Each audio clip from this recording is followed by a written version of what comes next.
She stretched her hand into her sleeve and fished out a blood-red gemstone. And then she waved her hand, and the gemstone landed in front of the teenage girl. I don't have enough cash on me, so I'll pay for it with this gemstone. In fact, there were chests of silver ingots, shoe-shaped gold ingots, gold leaves and all kinds of jewels in her storage space, the total value of which was unknown to even herself. But if she took out silver ingots, that would be synonymous with directly telling others she had storage space. Yunwu didn't want any trouble, so she just randomly fished that gemstone out of her storage space, believing that it should be enough to substitute for 500 taels of silver. However, when Little Qing and Nangong saw that gemstone, they all did a double take. Blood jade? Wasn't it the last lot of the auction held in the Imperial City branch of the auction house of Dragon Cabinet last year? Back then, Nangong was also present at that auction. He remembered that the royal family bid 5 million taels of silver for this gemstone, and also secretly exerted regal power, and eventually managed to beat all other bidders. How come it ended up in her hands? And she used this precious gemstone to substitute for 500 taels of silver? Was this woman stupid, or did she have terrible discernment? Little Qing watched Yunwu as if he was watching a fool who had suffered brain damage. In fact, Yunwu had no idea what that was at all. She just casually fished something out, and didn't even look at it. At the moment all her attention was on that jade plate. As a result, unaware of their reaction, she stood up, walked over and directly picked up the jade plate on the table. The moment she picked the jade plate up, the soaring dragon scroll in her consciousness abruptly jolted. Before Yunwu could react, the thick white fog in the jade plate swished into her and rapidly hurtled into the Hundun Palace in her consciousness. After the white fog entered the palace, the soaring dragon scroll seemed to shake even more violently. Click! Yunwu seemed to have heard a faint sound of something opening up. However, before she could find out what that sound was about, a stream of pure qi rushed through her meridians, and then soon disappeared. And the soaring dragon scroll in the Hundun Palace also gradually calmed down.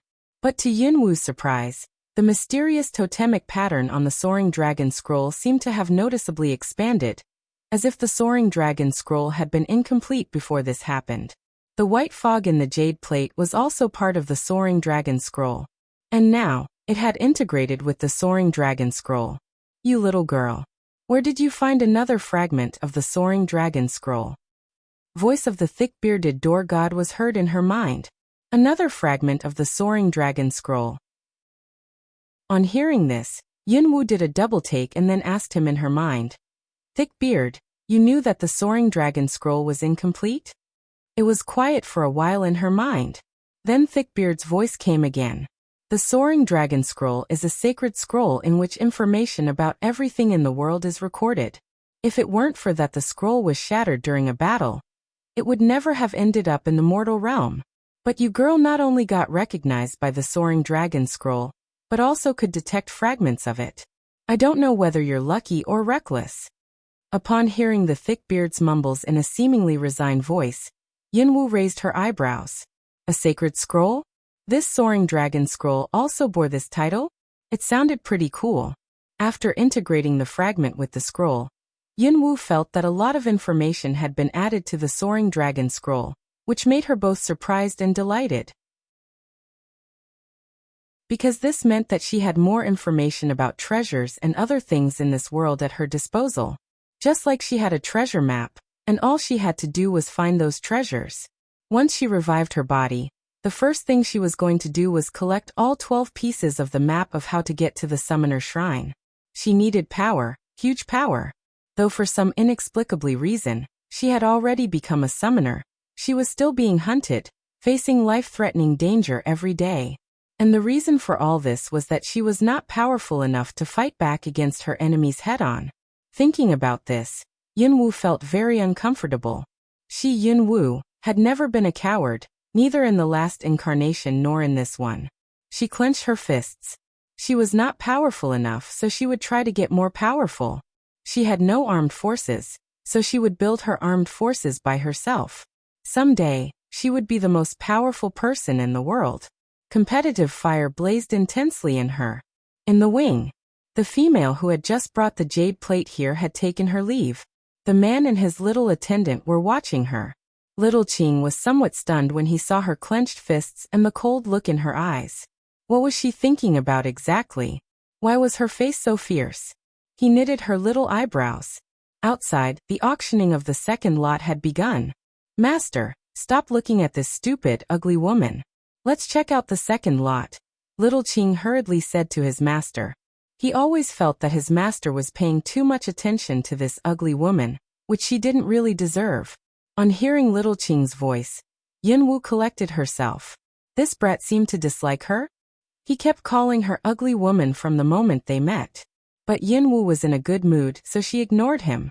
Since the jade plate in her hand was useless now, she casually put it back into her front inside pocket, and then returned to her seat.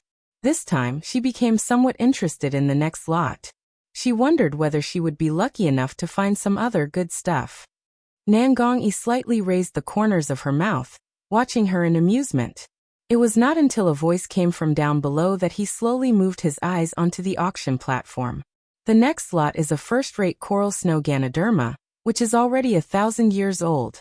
It has a seed on the top of it, which could be taken off and sowed.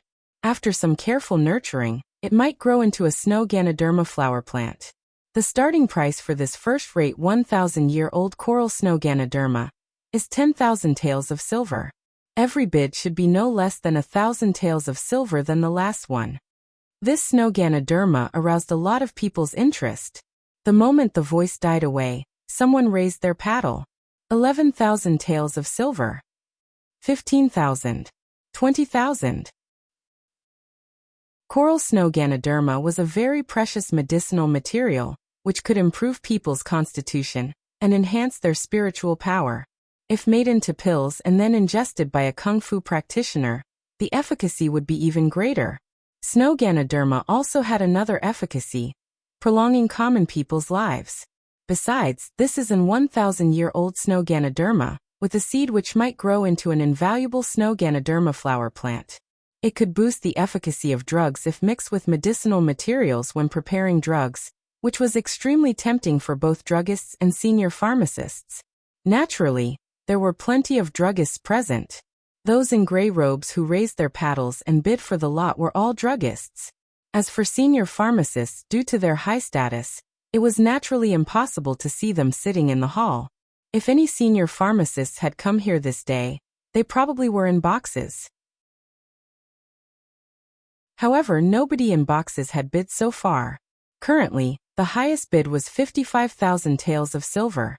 The auctioning of this lot was about to come to an end. The hammer had already gone down twice. All of a sudden, a deep female voice came from the third box upstairs on the left. 100,000. On hearing this voice, a skinny druggist abruptly raised his head, coldly squinted and looked in the direction of the box upstairs, faint anger gleaming in his eyes. This woman had been quiet all along, but suddenly outbid him when he was about to win the bid. How could he tolerate this? 101,000. The skeletal old druggist took a deep breath and said in a sepulchral tone. Those sitting in boxes on the second floor were either from large, prestigious families or reclusive senior pharmacists. Naturally, he was very unwilling to offend any of those people. It was just that he was determined to get this 1,000-year-old coral snow Ganoderma. 200,000. Yinwu yelled in a bland tone, ignoring Little Qing who was standing transfixed with shock on the side. Originally, she was indifferent to this lot, but after hearing Little Qing talking about the efficacy of the 1,000-year-old snow Ganoderma, especially the part about prolonging people's lives, she suddenly became interested. Since grandma medicine was unable to cultivate, she could only live 100 years or so at the most. For senior people like grandma medicine, this coral snow Ganoderma which could prolong people's lives was definitely the most valuable thing. She decided to do something for grandma medicine before returning to the imperial city. The moment she named her bid, that skinny druggist furiously clenched his teeth so hard that his roots of teeth nearly broke. She directly doubled her bid. This was way beyond his budget. The starting price of this snow Ganoderma was merely 10,000 taels of silver, and the current highest bid was 20 times that number, which exceeded the true value of this 1,000-year-old snow Ganoderma to a large extent. What was that bidder in the box exactly? Did she deliberately choose to bid at this moment to cross him? With a sepulchral look on his face, the skeletal druggist raised his head and said loudly, "The bidder in the third box upstairs on the left, may I ask which family you're from? Or are you a senior pharmacist? I really need this 1,000-year-old snow Ganoderma to prepare some remedies for the royal household. If by any chance your excellency is not in urgent need of it, would you please be so kind as to do me a favor and let me have it?" His words sounded pretty polite, but he explicitly mentioned the royal household to back himself up. The royal household? It turned out that he was a druggist working for the royal household. Though the status of a druggist was not as high as that of a senior pharmacist, it's much higher than that of a physician. Upon hearing this, all people couldn't help raising their eyes to look in the direction of the third box. Yunwu slightly raised the corners of her mouth, but the look in her eyes was icy. The royal household? If he hadn't mentioned the royal household, she might have given up this lot to him, but now she was determined to get it. "I don't have many hobbies, but I do like bidding against the royal household." On hearing this, all people sitting in the hall down below exclaimed in amazement. Which family is she from? She talks so big. She dares to challenge the authority of the royal household, so she must be from some powerful background. How dare she talk like that? It is said that even Grand Maester's son and a lot of lords are here in this auction. People were animatedly discussing. That skinny druggist stared in the direction of that box with a dangerous look in his squinted eyes, his face sullen. What kind of background was this woman from? How dare she say that her hobby was to bid against the royal household? Those were quite big words. But this 1,000-year-old snow Ganoderma was the last messenger drug he needed to prepare the remedy. After briefly clenching his teeth, the skinny druggist said loudly, 201,000 taels. Given his budget, this was the best he could do. If he bought this thing at a price higher than this, he might not be able to bid for another valuable lot. Yunwu said coldly, 300,000. Wow. This time, exclamations of amazement came from not only the hall but also some boxes. 300,000 taels. This was merely the second lot. Nobody had ever bid higher than 100,000 taels for any of the first 5 lots in any previous auction. But this woman in that box bid 300,000 taels for the second lot. What the hell was she doing? Was she deliberately bidding up this lot? Or was she a fool who knew nothing about market value of it at all? If she kept doing this, wouldn't the hammer prices of all remaining lots be insanely high? You ugly woman. You can't just yell wild numbers like this. It's just a snow Ganoderma, but you bid it up to 300,000 taels. I think you're out of your mind. If you don't have enough money to pay for it, our master won't help you. In the box, shocked by Yunwu's bid, little Qing couldn't help reminding her in an angry voice. Yunwu turned her head aside and raised the corners of her mouth. "I'm a poor woman, and I indeed don't have money. If you don't let your master pay for it, I'll sell you Talkie Kid to get the money." "You crazy woman. I dare you. Why should I be afraid of doing that? Your master didn't say anything, did he? He must have been tired of you for a long time. I'd be doing him a favor if I sell you, since nobody would be making any noises around him any longer. But I'm afraid I won't be able to pay for it even if I sell you." Yunwu wickedly sneered. Little Qing looked at his master. Nangong-yi smiled but said nothing. In white clothes, he just leisurely sat on a stool, silently watching the two people with his wise black eyes. But nobody could see the look on his face behind the white veil. So nobody knew what he was thinking about. Little Qing was still a little boy after all. Seeing that his master kept silent, he felt aggrieved. On the sight of the smile on Yunwu's face, he instantly got annoyed. "Why you?" Little Qing blushed with anger. Yunwu felt that she had become somewhat childish after being around this kid all this time, but she was also complacent to see this brat angered. This was a punishment for this brat's repeatedly calling her ugly woman, crazy woman. In the hall down below, with a ferocious look in his eyes, the skinny druggist glared in the direction of the box on the second floor. "You woman. Why are you openly crossing the royal household exactly?" All others also sensed the tension in the atmosphere. Though the status of druggists was not as high as that of senior pharmacists, they also had contacts, so people should try not to offend them. Otherwise, there would be unnecessary troublesome consequences. It was especially so in this case. This druggist's work was to prepare remedies for the royal household. He was a servant of the royal household, which meant that offending him was synonymous with offending the royal household. Most people from large families would think about this when facing a druggist like him. Yin Wu withdrew her gaze at little Qing, turned her head aside and flicked a glance at the skinny old man in the hall. She casually curved her lips and said languidly, "You're such a funny guy. Do you actually think that others are not allowed to bid for whatever takes your fancy? That anyone who outbids you is openly running a counter to the royal household? If that's the case, nobody dares to bid for any of the rest of the lots, since all people present today might be openly crossing the royal household." Upon hearing all people, both those in the hall and those in boxes on the second floor, furrowed their foreheads, contemplating. Indeed, there might be something they needed among the remaining lots. Naturally, every lot should go to the highest bidder. Why should they give up bidding just because the royal household wanted the lot? Thinking about this, those people, who had been discussing animatedly, frowned and looked at that skinny druggist. The skinny druggist was annoyed. "Stop using lame arguments and perverted logic. Which family are you from exactly? Identify yourself. Don't be a coward." Yin Wu said languidly and blandly, "I don't think I owe you an answer to your question. But I want to tell you something out of kindness. Since you're here on behalf of the royal household, please don't just outbid me by a mere 1,000 taels at a time. If that's the best the royal household can do, why came to this auction in the first place? It's really embarrassing."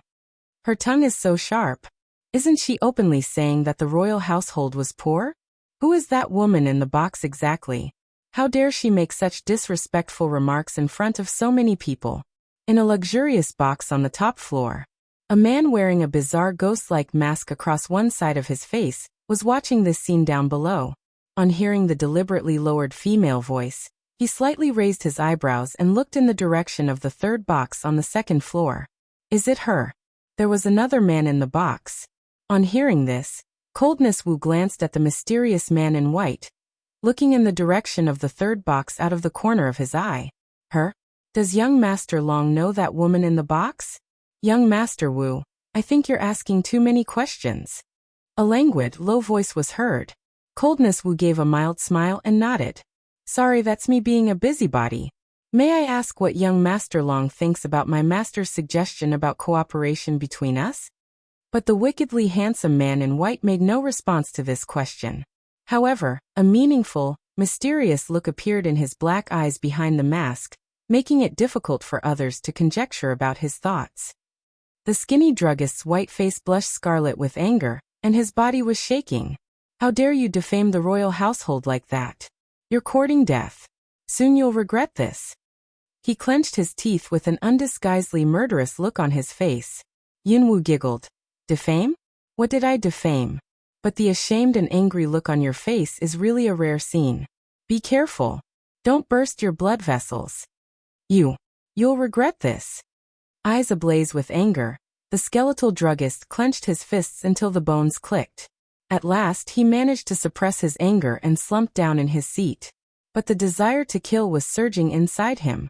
He was determined to kill Yin Wu after the auction to vent his anger and hatred. In the 10th wing. On hearing those words, Cloud Murong involuntarily knitted his eyebrows together. This was his city. That woman dared to make such remarks in front of so many people, including himself. If he didn't intervene, the Murong family would have to face dire consequences if news of this matter spread to the imperial city. Go. Find out who those people in the third box are. Invite that woman who just talked to this room. In a low voice, Cloud Murong gave an order to a guard standing on the side. The guard obeyed and walked out of the wing. In the 11th wing. This was the box of the Lord of Water City, in which Ouyangyu and Ouyangku were. Dad, I heard that the third wing is reserved for Grand Maester's son. Since that woman said those words, people of Murong Mansion probably will go to the third wing to invite her. Ouyangku smiled, watching Ouyangyu. Of course Ouyangyu knew what he was implying. He smiled mildly. Don't be a busybody. Just look on. How am I supposed to look on if I stay in this room? What do you want to do? That scene didn't affect the auction. After the skinny druggist sat down, the third lot was delivered to the box. However, maybe it was because he was infuriated by Yun Wu. The skinny druggist kept silent during the auctioning of the next few lots, all of which were top-notch medicinal materials. And there was even a rare one among them. In the wing, Yun Wu naturally returned to normal, leisurely and indifferent, as if she was also uninterested in the next few lots.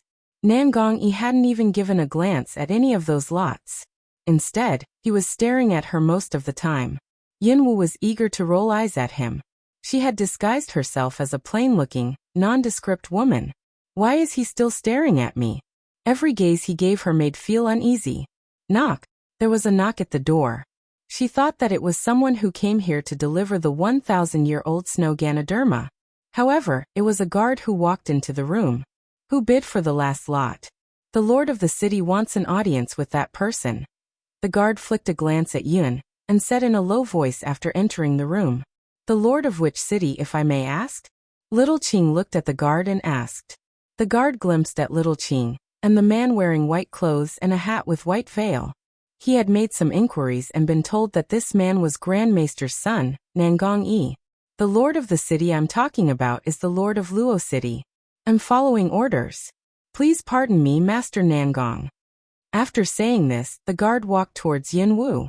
Wait. You can't take her. Go back and tell your lord. If you want to meet her, he'll have to come here himself. Little Qing suddenly blocked the guard's path, trying to stop him from taking her away. This little boy's action surprised Yun Wu. She slightly lifted the corners of her mouth, stood up, walked over and rubbed his head. Well, thank you for standing up for me, brat. But since the lord of Luo City requested my presence, I'll go there. If somebody delivers the 1,000-year-old snow Ganoderma here, tell that person to directly send it to the room of the lord of Luo City. Who stood up for you? Don't touch my head, you ugly woman.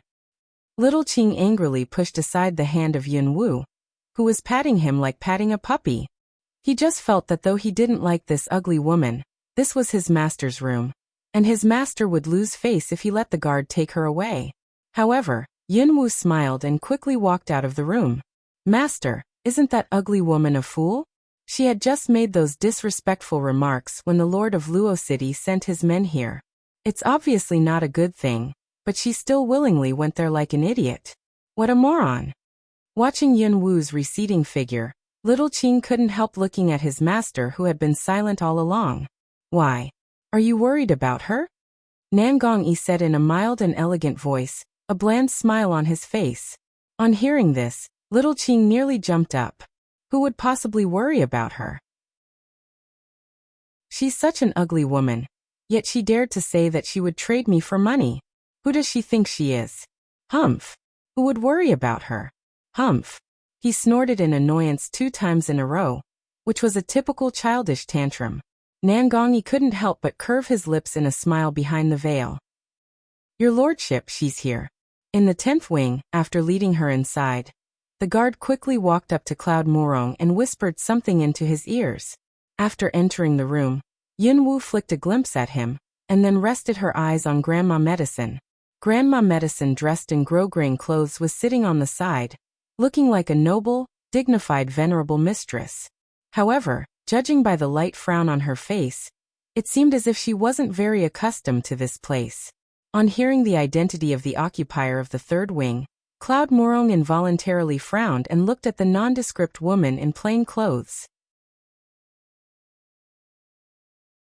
Was it you who made those disrespectful remarks? Cloud Murong asked in a deep voice. Yun Wu didn't reply immediately but sat down in a chair on the side, poured herself a cup of tea and sipped at it, as if she was an acquaintance of them.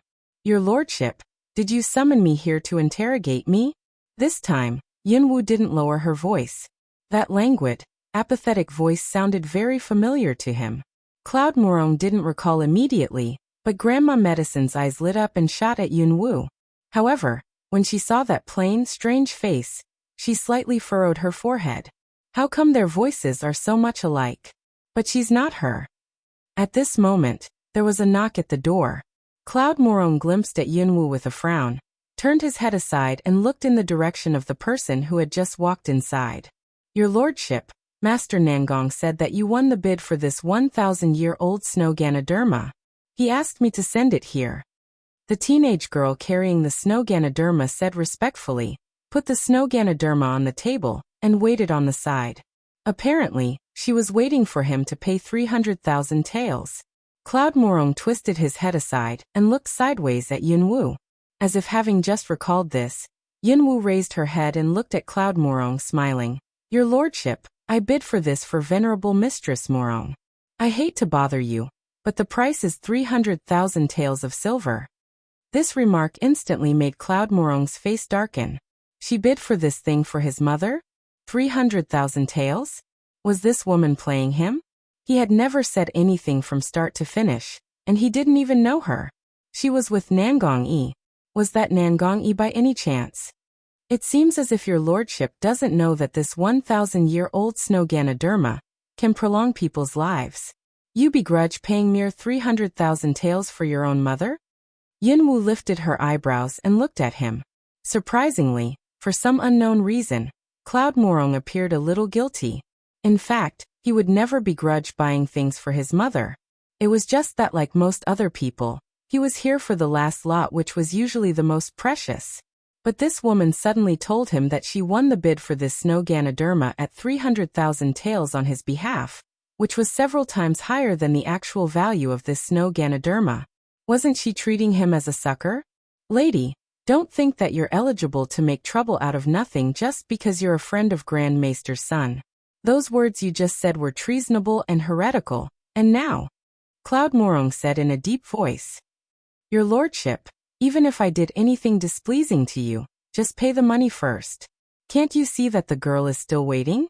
Even I feel embarrassed watching this.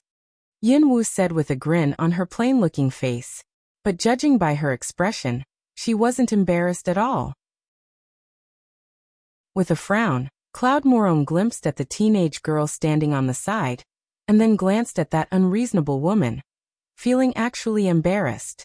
It seemed as if he really was unwilling to buy this thing for his mother. You don't have enough money? If that's the case, I'll go and ask Nangong-yi to pay for it first. You can repay him later. After saying this, Yunwu stood up from the stool, planning to go to Nangong-yi's room. With a sullen look on his face, Cloud Morong reprimanded in a low voice, sit down. How could he refuse to pay the money after she said those words? It was no longer merely about his face, but also about his status and dignity. Cloud Morong darted an angry glance at Yunwu, turned his head aside and said to the guard standing on the side, go with that girl and pay the money. Yes. The guard nodded and soon left with the teenage girl. Finally, there were only 3 people in the room. Cloud Morong said with a sudden cold face, lady, are you playing a trick on me?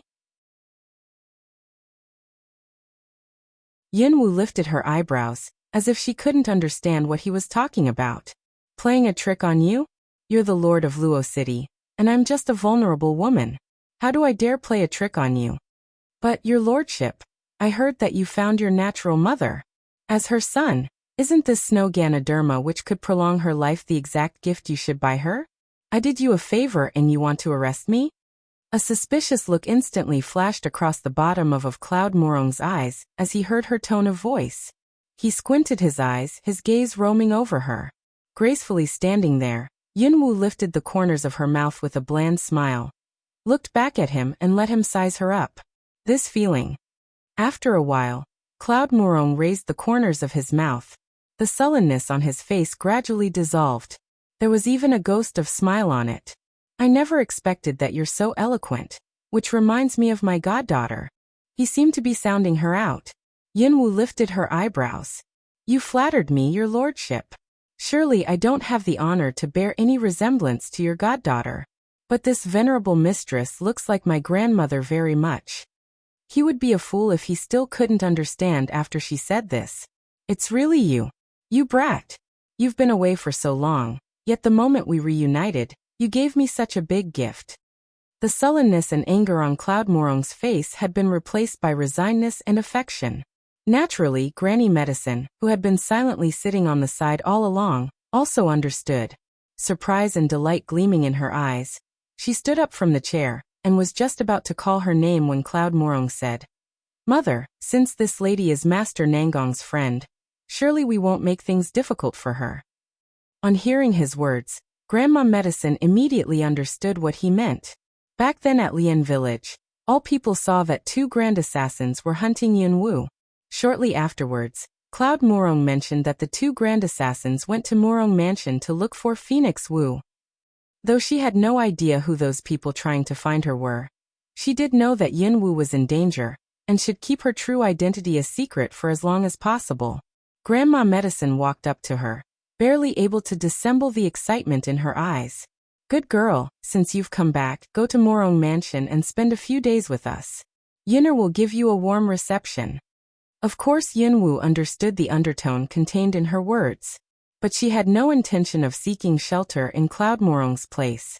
Besides, even if she did need shelter, given that her enemy was the incumbent queen, people in this Morong Mansion were not powerful enough to protect her even if they wanted to. In addition, since Grandma Medicine had returned to the Morong family, she didn't want to get Morong Mansion involved in this matter, lest Grandma Medicine be incriminated. "That won't be necessary. There's something I have to deal with. When this is over, I'll leave. By the way, about that pestilence, did anybody go to Morong Mansion to look for anybody?" Cloud Morong shook his head and said, "No. Why do you ask? Is there anybody you want to find?" After the pestilence spread, the Ouyang family in Water City sent a big sedan chair carried by 8 men to the village, and respectfully carried Grandma Medicine to their mansion. Third uncle and other members of Morong family who were swollen all over had no choice but to pocket their pride, and send someone to Ouyang Mansion in Water City to pick up Grandma Medicine. However, they sent people there 3 times but all their requests were rejected. Members of Ouyang family even shut the door on them. The distension of the venerable master of Ouyang family was reduced after a week's time, and he also regained his consciousness. Before long, he was able to get out of bed and walk. The news spread through the whole Water City and caused a sensation. Even the best army surgeon was unable to treat the rare disease of the venerable master of Ouyang family, but after a week, he fully recovered as if he had never been ill, which was really amazing. Thus, Grandma Medicine's reputation for her medical skills rapidly spread. On hearing the news, all those infected members of Morong family in Luo City could no longer forbear. So they sent another several batches of people to Water City. However, it was easy to evict her but difficult to get her back. Back then members of Morong family treated them in such a contemptuous manner, repeatedly saying that they were freeloaders. Even a handmaid dared to bully them. Yun Wu never tolerated anybody wronging her relatives and friends. As a result, when the 2 grand assassins were about to find her, Yun Wu asked Li Shuyang to do her a favor. She told him that he was to reject all of Morong family's invitations and raise a claim when the steward himself showed up. Eventually, she told him to request them to transfer Grandma Medicine and Little Leaf from Water City to Luo City, with a big sedan chair carried by 36 men. They were to beat gongs and wind trumpets to welcome them back to Morong Mansion in Luo City, because she wanted all residents of Luo City to see how Grandma Medicine and Little Leaf were welcomed into Morong Mansion. And she also wanted people of the Morong Mansion to remember that the real venerable mistress of Morong family not only was the rightful mistress, but also had a forte. On hearing Cloud Morong's rhetorical question, Yun Wu blandly shrugged but didn't answer. However, her eyes shot in the direction of the doorway. "Your lordship, it seems that you have a visitor. Why don't you invite him in?" On hearing Yun Wu's words, Cloud Morong turned his head aside and looked in the direction of the doorway. Surprisingly, he had just turned his head aside when there was a knock on the door. Before long, a graceful, mild figure walked through the door. Dressed in a light purple robe, a gentle smile on his handsome face, his temperament as mild as water, the person who had just walked inside was Ouyang Ku. "Sorry to bother you. I just accidentally heard that the Lord of Luo City was right next door, that Grandma Medicine was here too, so I came here to send my regards." After walking inside, Ouyang Ku made these remarks, but his eyes rested on Yun Wu first. He was sizing her up and also sounding her out. Yinwu's expression remained unchanged. She slowly poured a cup of tea for Grandma Medicine, who was beside her, and then conveniently poured another one for Ouyang-ku and put it on the table on the side. Seeing this, Ouyang-ku smiled and sat down, as if he was an acquaintance of them. "Thank you, lady. May I have your name?" Yinwu flicked a glimpse at him and asked in a seemingly curious tone. "You're the young master of the Ouyang family in Water City, right?" Ouyang-ku was briefly stunned and then nodded. "They're right. People keep saying that all members of the Ouyang family in Water City were born with a gentle, refined temperament. This is the first time I see it with my own eyes. Your reputation is well earned." Did this count as flattery? But after saying that, Yinwu seemed to have suddenly recalled something. She suddenly leaned forward close to Ouyang-ku, widened her eyes and stared fixedly into his deep, black eyes, scrutinizing them. Even Ouyang-ku began to feel uneasy beneath the unduly intent look. He couldn't help furrowing his forehead. "Why are you staring at me?" It is said that all members of Ouyang family have soul control technique, that people will be immobilized if they stare at your eyes. I'm trying to find out whether you know how to perform that so-called soul control technique. Ouyang-ku's face abruptly darkened the moment he heard this. Almost subconsciously, Ouyang-ku stretched out his hand and pushed that face before him aside. "Who told you about that soul control technique thing?" Yinwu frowned. After thinking for a while, she said with a seemingly frank and innocent look on her face, "It seems to be a pretty widespread rumor. Back then at the offshoot mansion of Morong family, the wife of Master Thousand Morong also performed soul chain technique. Do you think by any chance she is a member of Ouyang family?" "She doesn't deserve to be."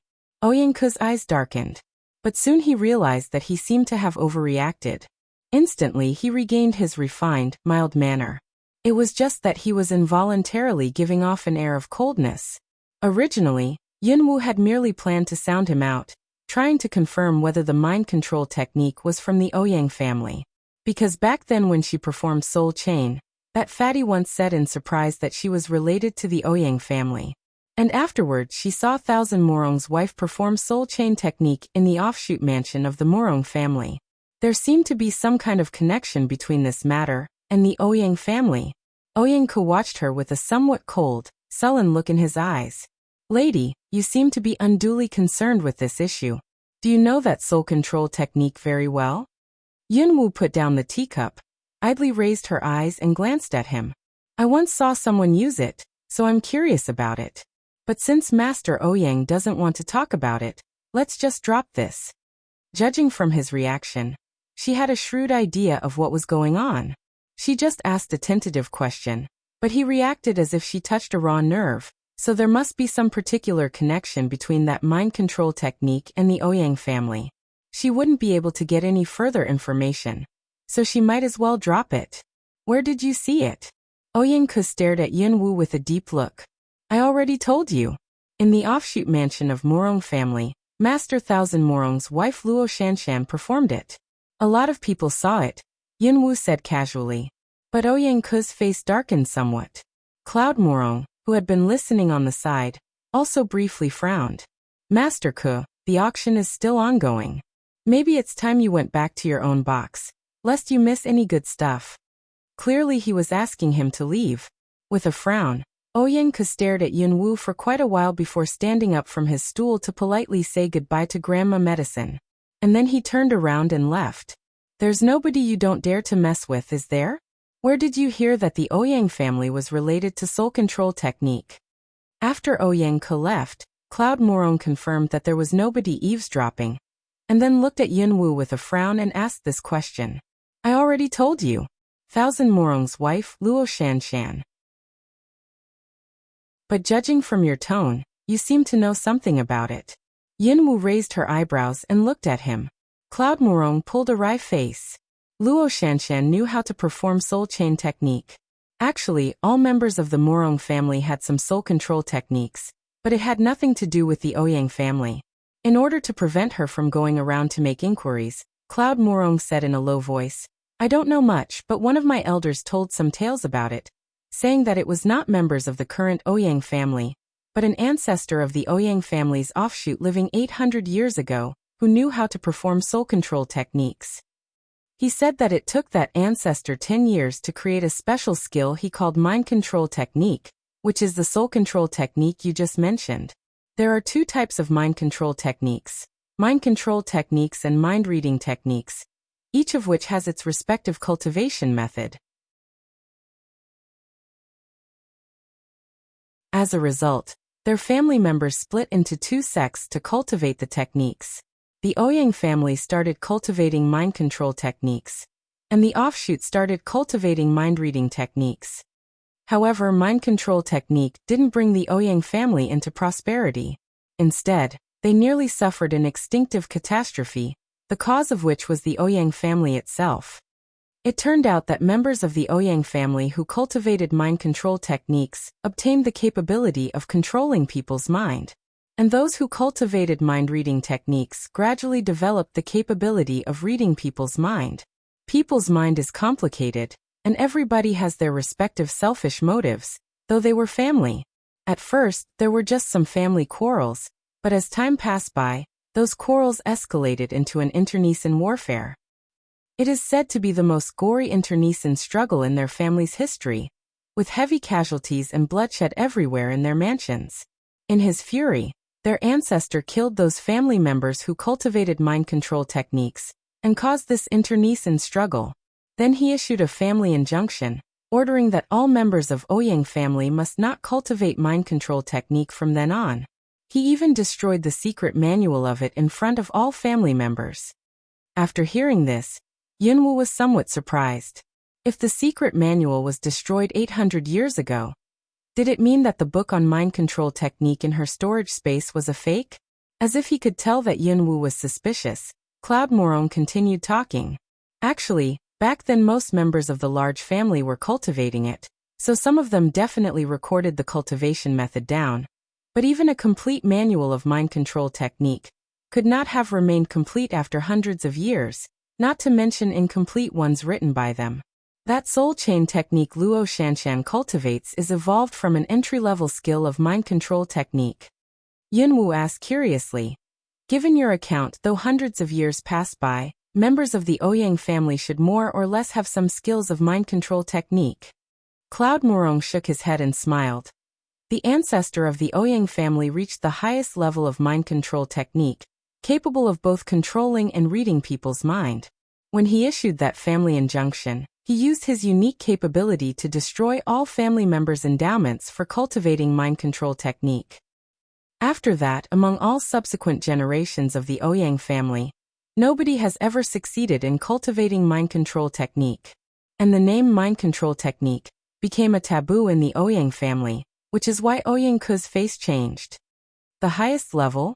Yunwu was secretly dismayed. But since their ancestor was the one who created mind control technique, it was not surprising that he managed to reach the highest level. However, what surprised her was that he was able to destroy cultivation endowments of subsequent generations. How powerful did he have to be to do that? But I heard that a complete ancient book on mind control technique appeared a few years ago, which is from a straitened family of the offshoot of Ouyang family. Afterwards, the royal household got it in an auction. The royal household? Then it was the one in her storage space? She had thought that it was just a useful skill. Unexpectedly, it was of long standing. Then do you know whether that ancient book on mind control technique was real or not? Cloud Morong smiled. I don't. It's been hundreds of years. I'm afraid even members of the Ouyang family won't be able to tell whether it's real or not. On hearing this, Yunwu understood and nodded. In fact, she was secretly wondering whether that secret manual of mind control technique she got in the royal treasure house was real or not. And it was incomplete. On the thought that she had accidentally mastered the first level of it, she felt pretty good. That should be real, shouldn't it? By the way, this Snoganoderma is for Granny. I won't take advantage of you. This is a chest full of gold. I think it's worth 300,000 taels. As if having just recalled something, Yunwu waved her hand and a medium-sized chest materialized in the corner of the wing. With a swing of her arm, She opened the chest, revealing gold ingots in orderly rows. It seemed as if they were brand new. Cloud Morong looked at the chest that had suddenly materialized, and then flicked a glance at Yunwu, who had a casual look on her face, surprise gleaming in his eyes. A storage space? This girl really had a storage space. But he had no greed for it. Instead, he was a little worried about her. Kid, you have to remember this. An innocent man gets into trouble because of his wealth. Under no circumstances should you let anybody know you have a storage space, because you might get yourself killed if you do. On hearing this, Yunwu raised her head, a smile in her eyes for the first time. Rest assured, I won't let any outsiders know about it. Cloud Morong was stunned by this remark. But soon his eyes lit up. Did this mean that she acknowledged him as her godfather? Though he had always been claiming to be her godfather in front of her, and he had also publicly declared that she was his goddaughter, he knew clearly that she had never taken him seriously, which meant she naturally wouldn't regard him as her godfather. As a result, this remark of hers made him overjoyed. Even Grandma Medicine, who had been listening on the side, had a big smile on her face. Then come back with us when this auction is over. Yes. I've already had second mother, and some others moved to the other mansion. Nobody is going to make any noises again in our home. This time, you can rest assured and live with us. What Cloud Morong meant was that concubine Chu, Sky Morong and some others had moved to another place, that there was nothing she had to worry about. In fact, Yunwu wasn't worried. It was just that she must find Long Qingxia, return to the imperial city and revive her body first. Besides, this trip had taken her far more time than previously planned, and she had no idea whether her fake identity had been seen through or not. Not now. There's something I have to deal with first, but I will surely find another time. Cloud Morong and Grandma Medicine had originally wanted to make some further remarks to convince her, but thinking about the situation she was in, they forbore from doing so. Then remember this. Wherever Granny is your home. Come back if you feel tired. Grandma Medicine heaved a sigh, stretched out her hands to hold hers and said with an affectionate look in her eyes. Touched, Yunwu nodded. I will. By the way, it suddenly occurred to me that during these days, though nobody came to our mansion to look for you, a lot of newcomers appeared in Luo City after you left. They came to our mansion intentionally or unintentionally, as if looking for someone. Outsiders? Then do you know who those people were? Yunwu looked at Cloud Morong. Cloud Morong frowned and then said in a quiet voice, I did some investigation into it but failed to find out. But there's some kind of relation between them and this auction house of Dragon Cabinet. They were related to this auction house of Dragon Cabinet? Yunwu was somewhat surprised by this answer. Cloud Morong told her that this Dragon Cabinet was a force to be reckoned with. It seemed to have secretly monopolized a lot of industries in 3 kingdoms. And the head of the Dragon Cabinet was called the most mysterious Young Master Long. Young Master Long? Yunwu's heart gave a lurch when she heard this title. That Long Qingxia had an air of wickedness about him, and he had never told her his identity. Was he by any chance this so-called Young Master Long? If that was really the case, wasn't he probably here as well? After leaving Cloud Morong's wing, Yunwu didn't return to Nangongyi's wing, but headed backstage. However, every section of this place was heavily guarded. She had just walked out of this area and hadn't approached the backstage part of this auction hall, yet when a guard stopped her. Lady, this place is internal hall. You're not allowed to go inside. If there's anything I can do for you, just tell me directly. Surprisingly, this guard was very polite to Yunwu, who was common-looking and dressed in plain clothes. All people granted access to VIP area were from powerful background, so the guard didn't dare offend her. I want an audience with your chief or master. Are there any requirements? Yunwu asked directly. At this place, it was a waste of time to beat around the bush. As expected, on hearing her words, the guard glanced at Yunwu and kept silent for a second before politely answering, Sorry, lady. Our master never meet any outsiders, and our chief is on the auction platform. If you really want to meet our chief, I'm afraid you'll have to wait for a while. On the auction platform? Was the chief that female named Ruoling? Yunwu briefly frowned. However, right at this moment, two figures walked down the spiral staircase in the front. One of the two was tall and wearing white clothes and a ghost-like mask covering one side of his face.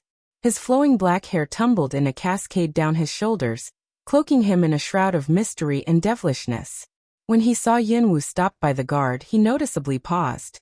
When he suddenly stopped, Coldness Wu looked in the direction he was looking, and rested his eyes on Yunwu in plain clothes. After sizing her up, he found that she was merely a common woman, and there was nothing special about her. Young Master Long, is she an acquaintance? Young Master Long withdrew his gaze. With a cold look in his dull gold eyes beneath the mask, he slightly curved his sexy lips of devilish charm. Master Wu, didn't you say that you wanted to find out how it feels to bid? This way, please. His voice was bland, magnetic, deep and a little hoarse. That was not the voice she was familiar with, but from the moment Yunwu saw him in white, her eyes had been fixed on him all along. That was him. It seemed as if she affirmed that he was that man of devilish charm on the sight of him. However, at this moment, he was black-haired, masked, with dull gold pupils and an air of apathy about him. This image was strange to her.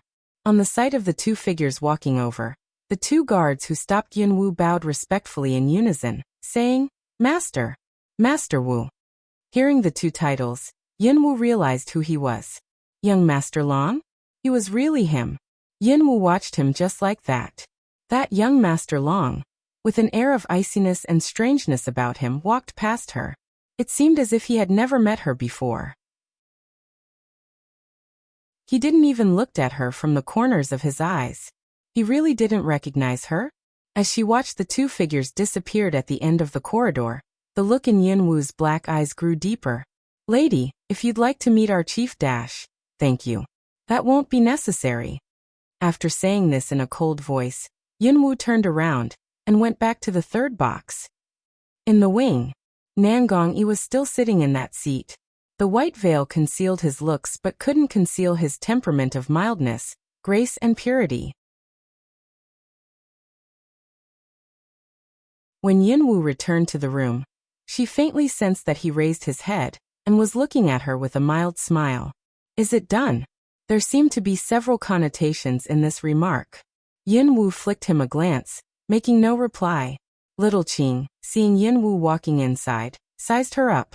Confirming that there was no wound on her, he remarked sourly, It seems that the Lord of Luo City is just another snob.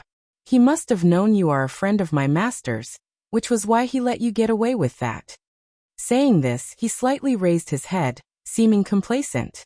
The Yunwu a while ago would definitely contradict him, which would make him blush furiously. But after entering the box, Yunwu didn't seem to in the mood for a verbal duel with him. She sat back into her previous seat and looked down into the hall. Unexpectedly, the two men that she had met a while ago were really sitting in the two seats close to the auction platform. Hey, ugly woman, did the Lord of Luo City scare you so bad that you lost your sanity? Little Qing, seeing Yunwu was in an abnormal silence, couldn't help but look at her, a frown on his face. After hearing this, Yunwu withdrew her gaze, flicked him a glance out of the corner of her eye and curved her lips in a smile. If you care about me, you can just directly tell me. Tart words won't help. My comprehension is not very good, and I might misunderstand. Little Qing's face instantly went sulky as he heard her words. Who cares about you? What a nerve. Humph. He snorted and twisted his head aside. Nangong-yi gave a chuckle and then commented in a mild and light voice, Don't mind him. He's always been so childish. But you went out a while ago. I suppose you've got that matter handled? If there anything I can do to help? Yunwu tossed a glance at him and lifted her brows. You sound like you have an intimate knowledge of my business. Behind the white veil, a smile appeared on his divinely handsome face, and with that he replied gently, Rest assured, I only know what I should know. As regards what I'm not supposed to know, I won't try to find out. Since destiny arranged a chance meeting between us, naturally we should be friends. What is he supposed to know? And what is he not supposed to know? Yunwu didn't quite understand his words, but she felt that this son of the Grand Maester seemed to indeed have found out something about her. You seem to be pretty fond of making friends with others? The day before, in the tavern in that border city, when she was disguised as a sickly child, He also made some similar remarks. Has he by any chance really seen past my disguise? She wondered. Destiny is at work in all favorable and unfavorable turns in people's lives. And some things have been written for a very long time. Nangong Yi's tone of voice was very bland, but his words were inscrutable. Written.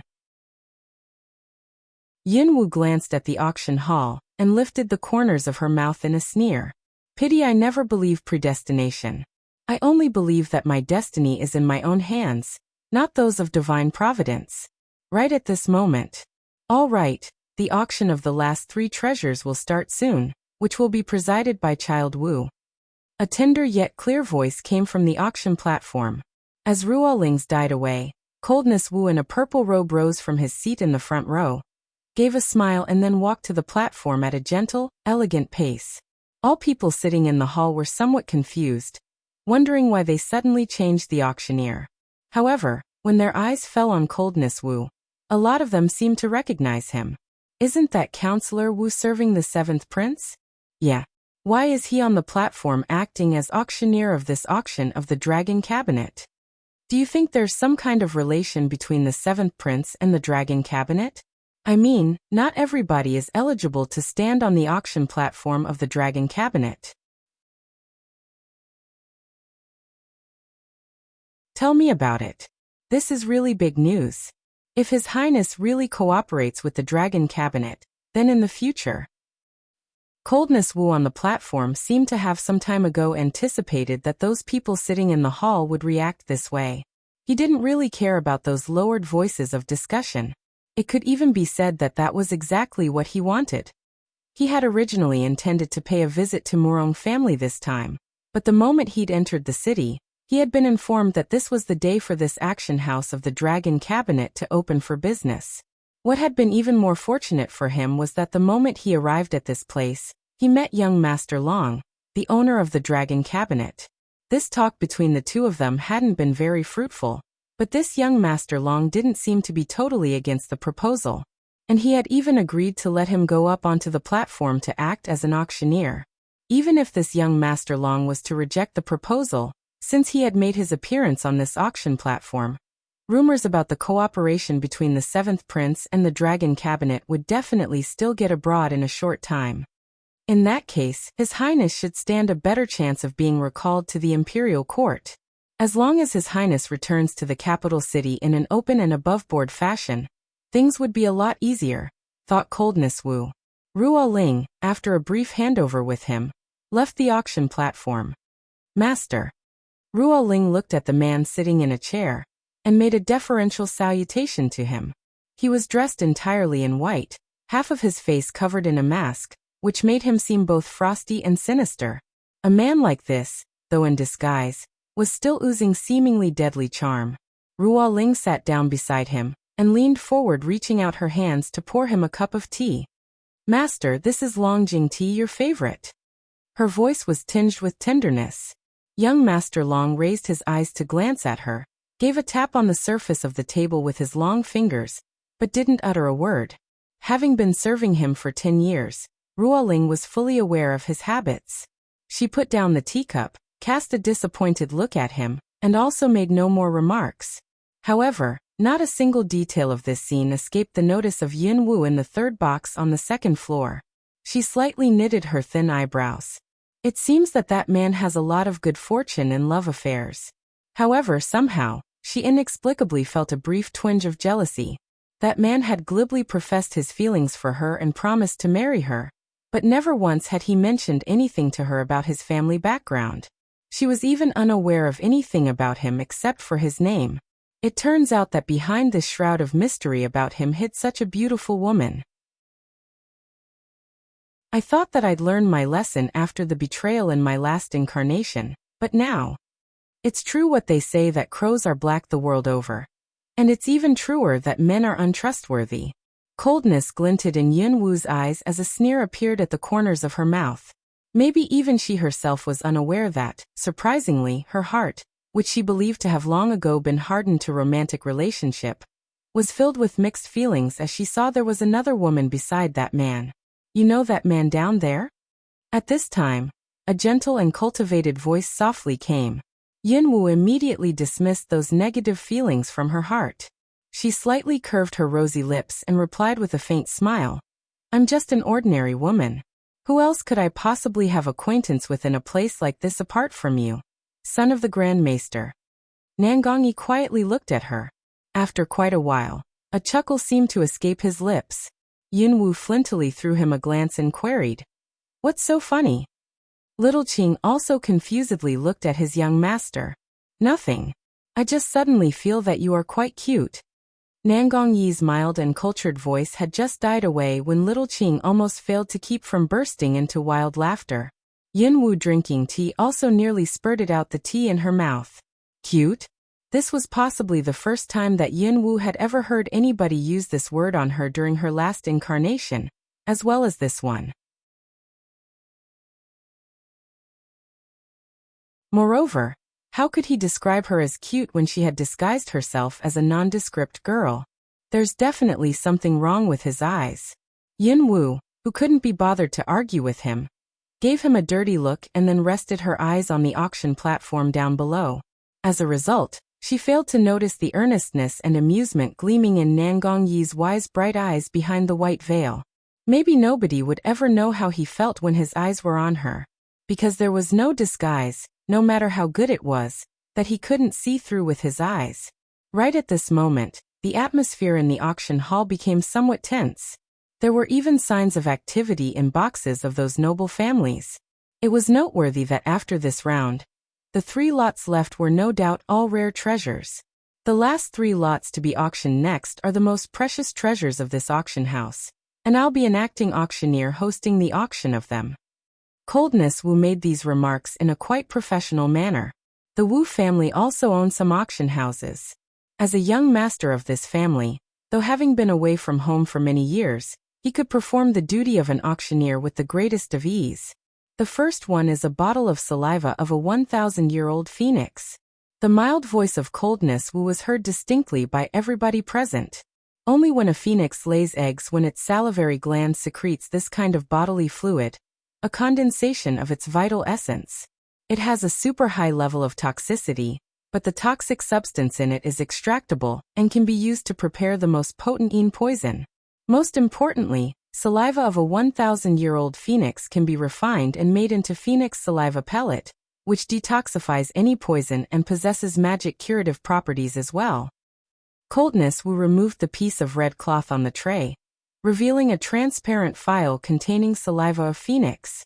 Although the required skills of refining saliva of phoenix are specific to senior pharmacists, it is universally known that saliva of a 1,000-year-old phoenix is spiritual liquid, something that people can only come by with luck, not by searching for it. If someday one of your family members becomes a senior pharmacist, with a single droplet of this saliva, he or she would be able to prepare a phoenix saliva pellet, the efficacy of which all of you are fully aware of. Starting price of this bottle of saliva of a 1,000-year-old phoenix is 1.5 million taels of silver. Each bid should be no less than 500,000 taels higher than the previous one. The instant he finished the last word, a rather brittle voice was heard in the hall. 1.5 million. The bidder was that bony druggist. The intent look in his eyes was an unmistakable indication of his craving for the phoenix saliva, and his determination to get it. After the bidding, he added, "This bottle of phoenix saliva is the very thing that the queen needs. If none of you are in urgent need of it, please allow me to have it." Previously, he had tried to browbeat other bidders by virtue of the majesty of the royal household but failed, and now, he directly assumed the authority of the queen. Everybody in the Zhou kingdom knew that the king favored the queen, and had never spent a night with any concubine during the past over 10 years since the queen was selected, which showed how much weight the queen carried. However, what the skeletal druggist was unaware of was that eyes of Yunwu, who had just heard that phoenix saliva could be used to prepare poison, went flinty as he added that remark. Poison? The queen needs this? It seemed that she had just found the source of the poison that had been inside her for over 10 years. The skinny druggist had just finished the last word when a frosty voice was heard. 5 million taels. 5 million taels? Everybody else was shocked and darted their eyes in the direction of the source of the voice. The bidder was nobody else but Yin Wu in the third box. This goddamn woman directly made a bid almost 4 times higher. Fuck. If the bidding keeps going this way, isn't the price for this bottle of Phoenix saliva going to soar to a sky-high level in just a few moments? Everybody's brow corrugated in a frown.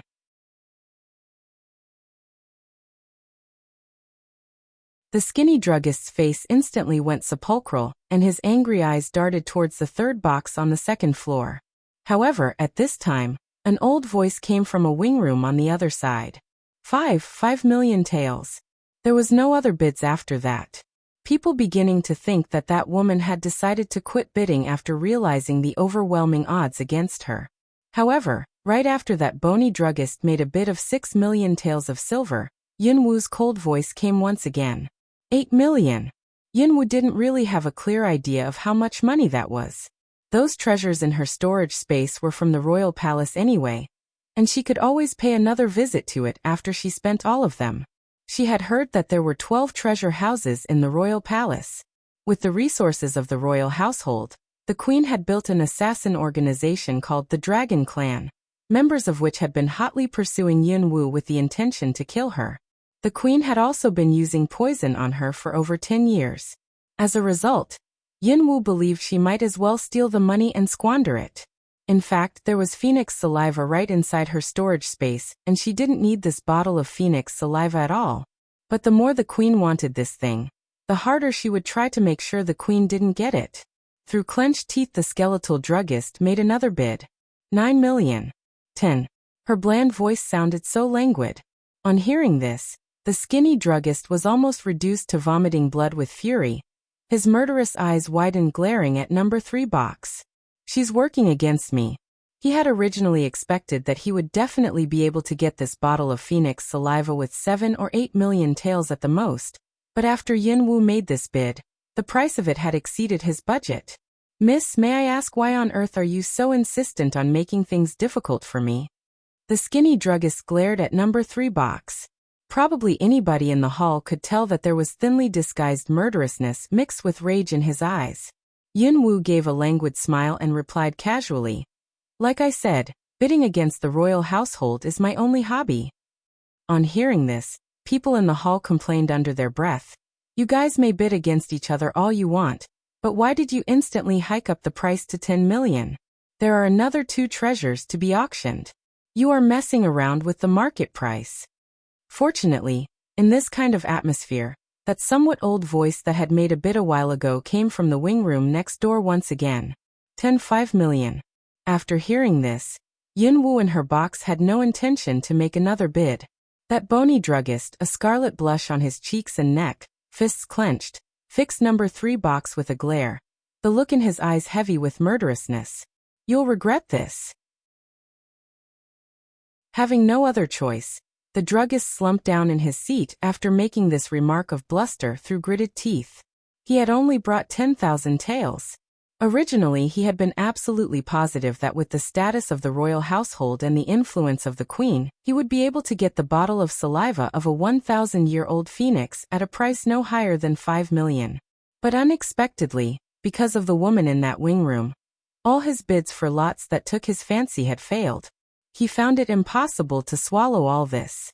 Young Master Long, sitting in the front, unnoticeably twisted his head aside and flicked a glance at the bony druggist several rows away from him. His eyes slightly squinted as a flicker flashed across his golden pupils. Eventually, the bottle of saliva of a 1,000-year-old phoenix went to the highest bidder, who was in number 2 wing room. In number 3 wing room, Yin Wu cavalierly took a sip of her tea, a calm and bland expression on her face, showing a total disregard for the threatening words of the skinny druggist. None of her reactions had escaped Nangong Yi's notice, who had been smiling all along. "You've been staring at me for such a long time. Have you seen enough?" Yin Wu put down her teacup and twisted her head aside to look at Nangong Yi wearing a veil hat. Nangong Yi replied with a gentle and cultivated smile, "If it bothers you, miss, I'll try looking at you less often." Yin Wu fell speechless. Is this son of the Grand Maester soft in the head? She wondered. Though unable to see his face, she could feel that this man had been gazing at her with a goofy smile all along. This made her skin prickle with apprehension. Young master, this ugly woman doesn't even worth a glance. If anybody in this place is worth looking at, it would be that female auctioneer down there. She's far prettier. Little Qing, though still young, affected a sophistication he didn't possess and pointed at the female sitting beside masked young Master Long, whose name was Ruoling Pretty. Yin Wu, drinking tea, briefly paused and subconsciously tossed a glance at the female in the hall down below. Little Qing, you really think that woman is very pretty? Yin Wu twisted her head aside and looked at Little Qing, slightly lifting the corners of her mouth. Of course.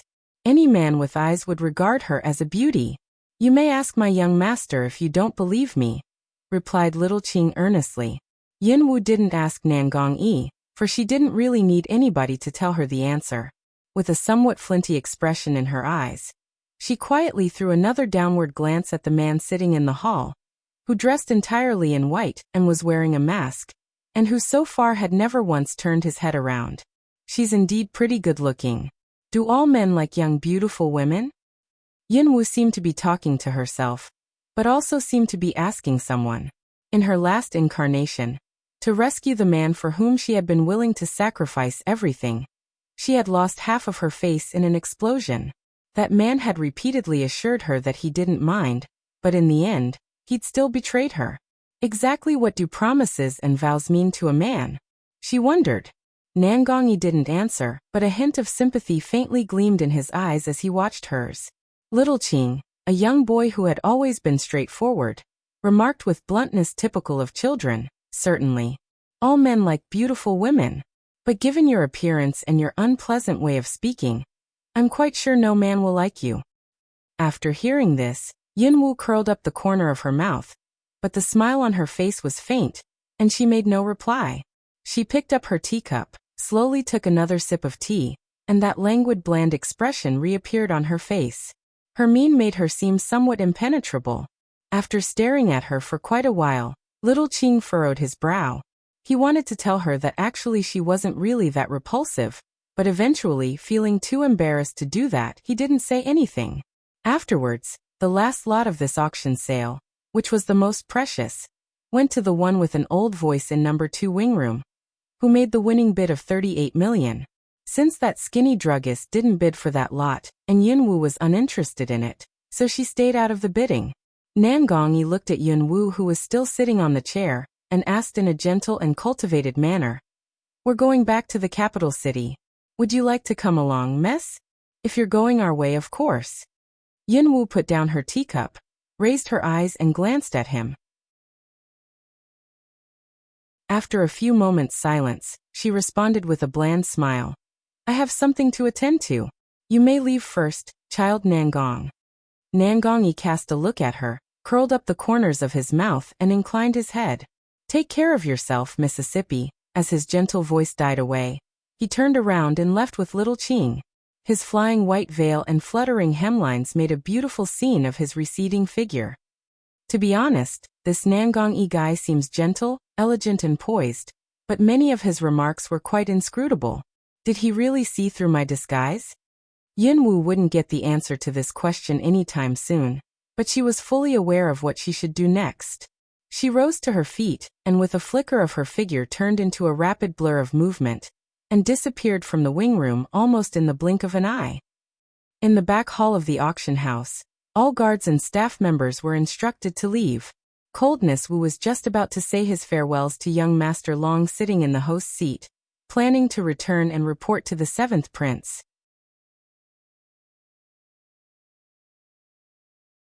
Ruoling was personally attending to all the needs of young Master Long, refilling his teacup included.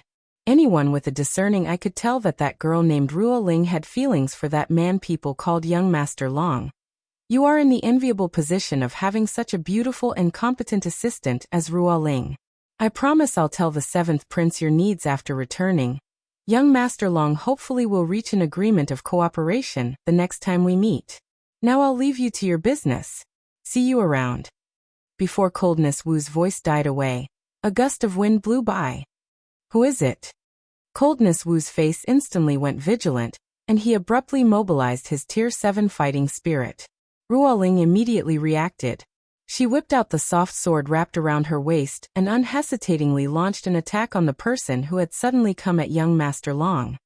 However, thud. Young Master Long, a grand kung fu master, waved his hand and directly threw Ruo Ling aside with his potent chi. She violently impacted on the chairs and tables on the side with a loud bang.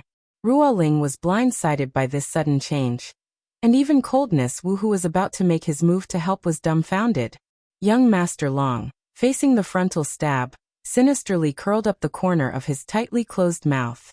Sitting on the chair, he dodged the sharp sword aimed at his arm with a weird movement of his upper body, and intercepted the assailant's right hand coming at him in a sideways hack.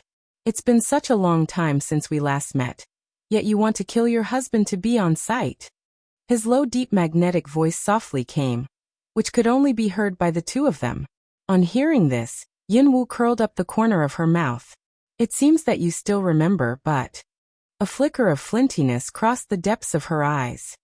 This time around I'm not here to talk with you about the old days. I came to borrow some of your blood.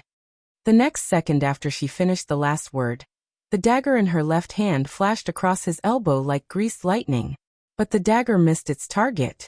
The man stretched his arm and instantly drew her into his embrace. That's very easy. I'll have it delivered to you. All you have to do is give the word. Being held tightly by him, Yin Wu furrowed her brow and struggled but failed to free herself. Then she twisted her head around and looked at the man's demonic golden eyes. You have a pretty glib tongue. Let go of me. Having no intention of being ungentlemanly, young Master Long released her immediately. Yin Wu quickly took a step away from him and directly tossed him the dagger in her left hand. You said it yourself. Do it quick. The man cast a deep look at her with his golden eyes and curled up the corner of his mouth in a smile, a wicked, sullen and aggressive gleam in his eyes. You seem pretty anxious. Are you going together with that son of the Grand Maester? By any chance? Yin Wu made no reply, eyeing him with arms crossed across her chest. Seeing this, the man slightly squinted his golden eyes, which made him seem a trifle dangerous. But as he saw that the woman remained indifferent and was still nonchalantly gazing at him, the anomalous expression in his eyes disappeared, and he slightly curled up the corner of his mouth. In the presence of her, with the dagger in his hand, he slit the palm of his other hand. Red blood instantly oozed out of the wound. It was not until the small jade phial was almost half full that he withdrew his hand, sealed the phial and handed it to her. Yin Wu stepped forward, reached out her hand and took the jade phial, planning to turn around and leave. But he grabbed her hand when she took the jade phial. You're leaving just like this? Yin Wu raised her eyes to look at his and replied with a spurious smile. Thanks. Now can you please release my hand? This woman knew very well that this was not what he meant. But in front of these outsiders, he didn't really take any other action but just released her hand.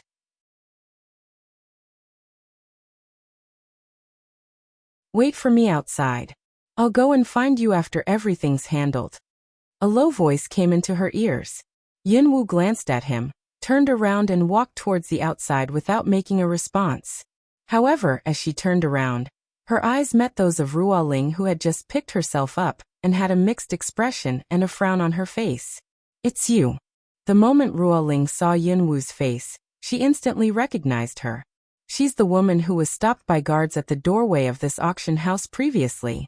How come a plain-looking woman like her knows my master? Just now, on this woman's account, master even. Yin Wu flicked a glance at her, coldly curled up the corner of her mouth, nimbly turned around and walked away. Coldness Wu, standing on the other side, watched as she left. Naturally, he also recognized her. She was the woman for whom young Master Long had paused in the wing room area on the second floor. It's just that at that time young Master Long didn't seem to know her at all. But now it seems that not only do the two of them know each other, their relationship is quite. Exactly who is that woman? Why was young Master Long willing to slit his hand and gave her his blood? He wondered. After leaving the auction house of Dragon Cabinet, Yin Wu had originally wanted to find somewhere to get a horse-drawn carriage, and then disguise herself and return to the capital city. But shortly after walking outside, she sensed that some people were tailing her. She had a shrewd idea of who these people were. Yunwu coldly curled up the corner of her mouth and changed her direction, heading for the suburbs. After 2 hours, in a secluded spot of the western suburbs, those following in Yunwu's wake seemed to finally run out of patience.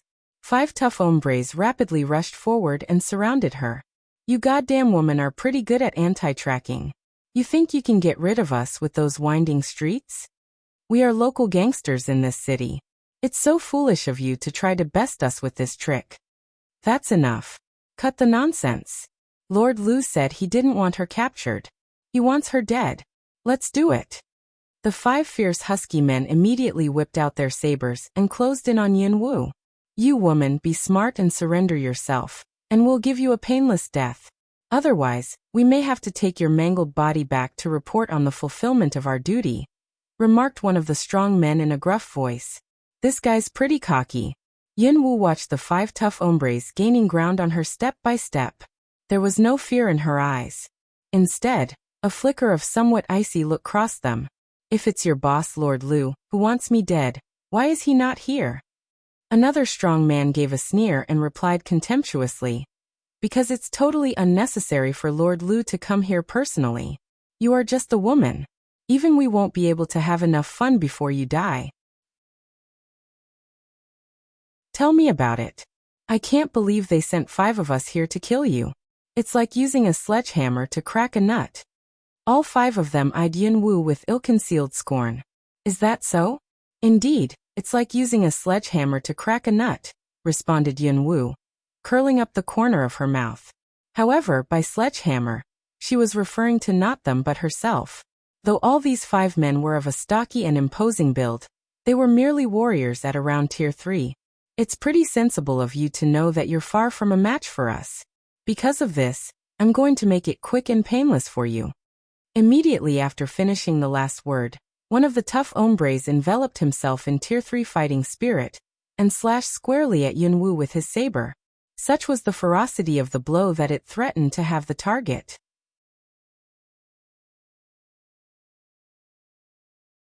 The other 4 men didn't make their moves, and in their eyes they wouldn't need to. All of them believed that one man was more than enough to handle a woman who lacked the strength to truss up a chicken.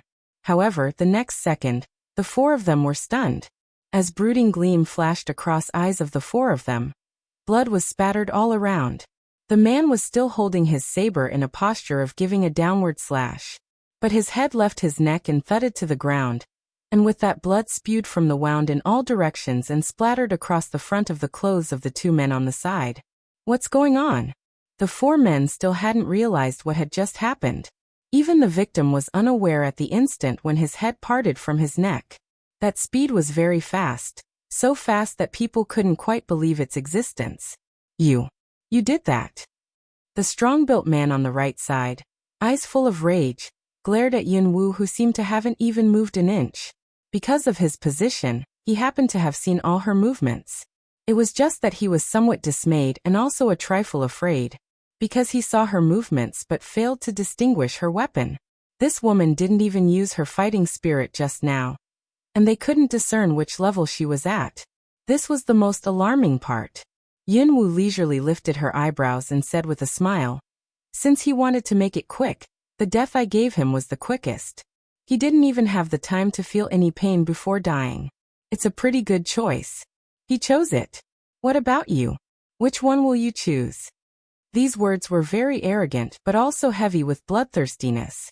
The other 3 stalwart men, seeing how their companion had just ended up, collected their thoughts and instantly emanated a furious and murderous air.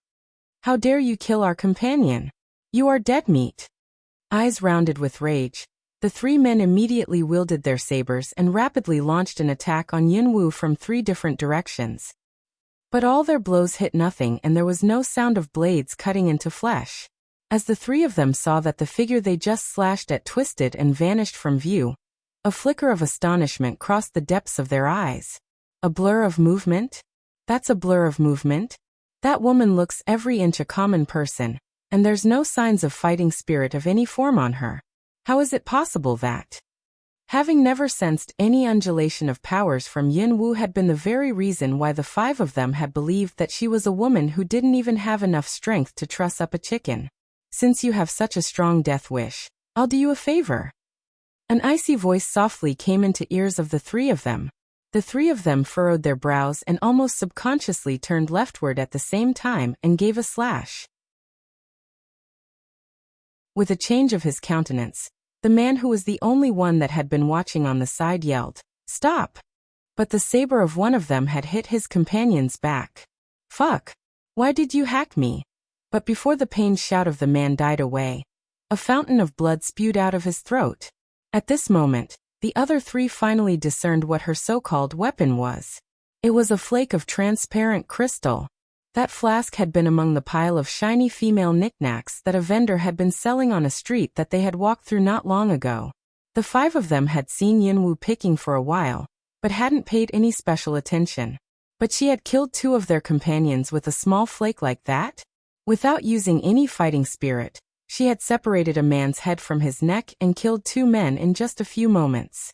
The three of them would be fools if they still couldn't sense danger after all this. Retreat.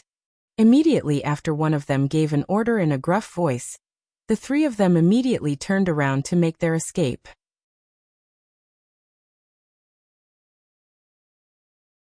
Yinwu wasn't really interested in these underlings. It was that skinny druggist that she was really interested in. And it would definitely be a waste of time if she didn't lure out the mastermind, given that he was the one who'd offered her this lead and it had taken her 2 hours to get to this out-of-the-way spot. The corners of Yinwu's mouth curled at the sight of the three men making their escape. With a swift movement of her feet, she turned into a blur. "Now that you've already come, this is where you meet your end." Yinwu's cold voice had just died away when a wicked gleam flashed through the air, and a wind blade slit a man's face. The pain in his cheek and the smell of blood brought a noticeable change of the man's countenance, and with that he quickened his pace. It was obvious that that woman was nondescript and harmless-looking, but at this moment, all three of them were consumed with a mixture of intense tension and deep fear. They felt as though their lives could be taken at any moment. Puff! Inexplicably, a bloody slit appeared in the throat of the man bringing up the rear. What with the overstrenuous running in his nerves, the man's blood pressure was high, and the moment his main artery was cut off, blood spurted out and was spattered over the back of the man ahead of him. That man turned and saw the blood spewing from the wound in his companion's neck and instantaneously felt a cold sensation in his own neck, a stab of horror clutching at his heart. "Chief, signal for help." On hearing this, the man fleeing in front hastily fished a thin bamboo tube out of his belt, pulled a string attached to it, and a signal flare instantly shot up into the sky. This was just the thing Yinwu had been waiting for. They had done what she expected them to do, so naturally their lives were of no use to her now. With a flip of her hand, a dagger was produced out of thin air, and at the same time her figure spurted forward in a weird fashion. Swish! Swish! Two wicked gleams were seen, and Yinwu stopped. The two men running for their lives also abruptly came to a halt. The last expression in their eyes was dismay. Tier 7? That woman was a Tier 7 warrior? Both the two of them distinctly felt it right at that moment. However, that was their last feeling. Thud. Thud. Two corpses fell straight to the ground, motionless. In a residence in the city, the skeletal druggist was leisurely sipping at his tea, waiting for good news to come. "Lord Liu," they sent a message back. At this time, a plainly clothed attendant ran through the door into the room in a great haste. The druggist, whose name was Lu Sun, sneered in a sinister voice. "The five are bringing that woman's body back, aren't they?" But the attendant hurriedly shook his head. "No, Lord Liu. The five sent out an SOS." His hand holding the teacup abruptly paused, and Lu Sun lifted his eyes, which were glinting horrifiedly. "What? An SOS?" "Yes. It was an urgent SOS. Lord Liu, am I to send them back up?" asked the attendant respectfully. Clink. The teacup was heavily put down onto the table, tea splattering around. Lu Sun's face took on a scowl. "A bunch of good-for-nothings. They outnumber that woman 5-1, yet they had the nerve to ask for help." He'd had Yinwu's background ascertained some time ago. Although the third box had been occupied by son of the Grand Maester, Nangongyi had just made the acquaintance of the woman who'd outbid him in the doorway of the auction house. There were no other links between the two of them. Nangong Yi had left with his young attendant immediately after the auction. The 5 should be more than enough to handle an ordinary woman. But the 5 had sent out an SOS? Hadn't they been trying to inflict a humiliation on him?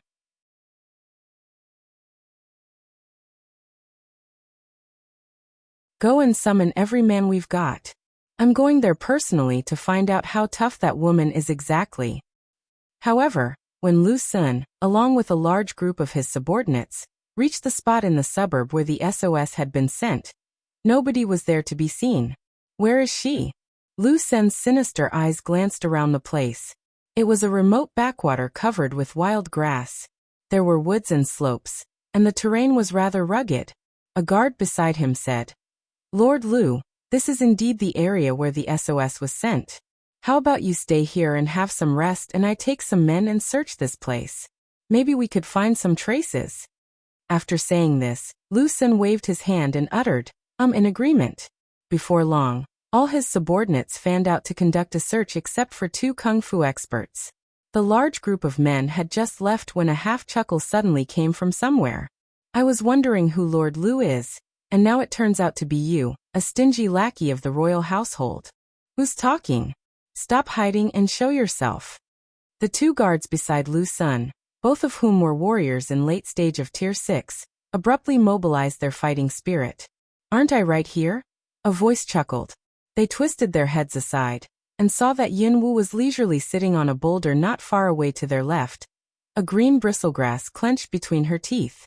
Since when had she been sitting there?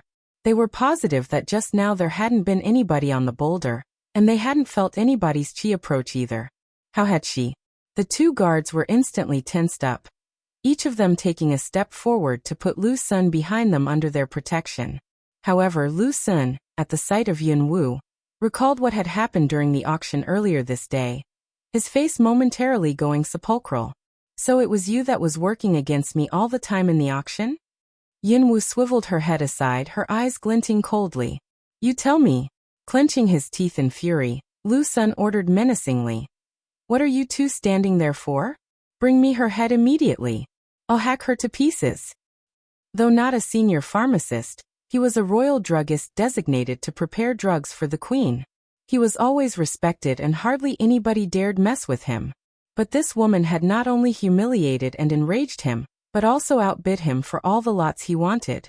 The queen would almost certainly give him a hard time when she saw him return empty-handed. And it was all because of this woman. He would never be able to find another way to vent his anger other than cutting this woman to pieces.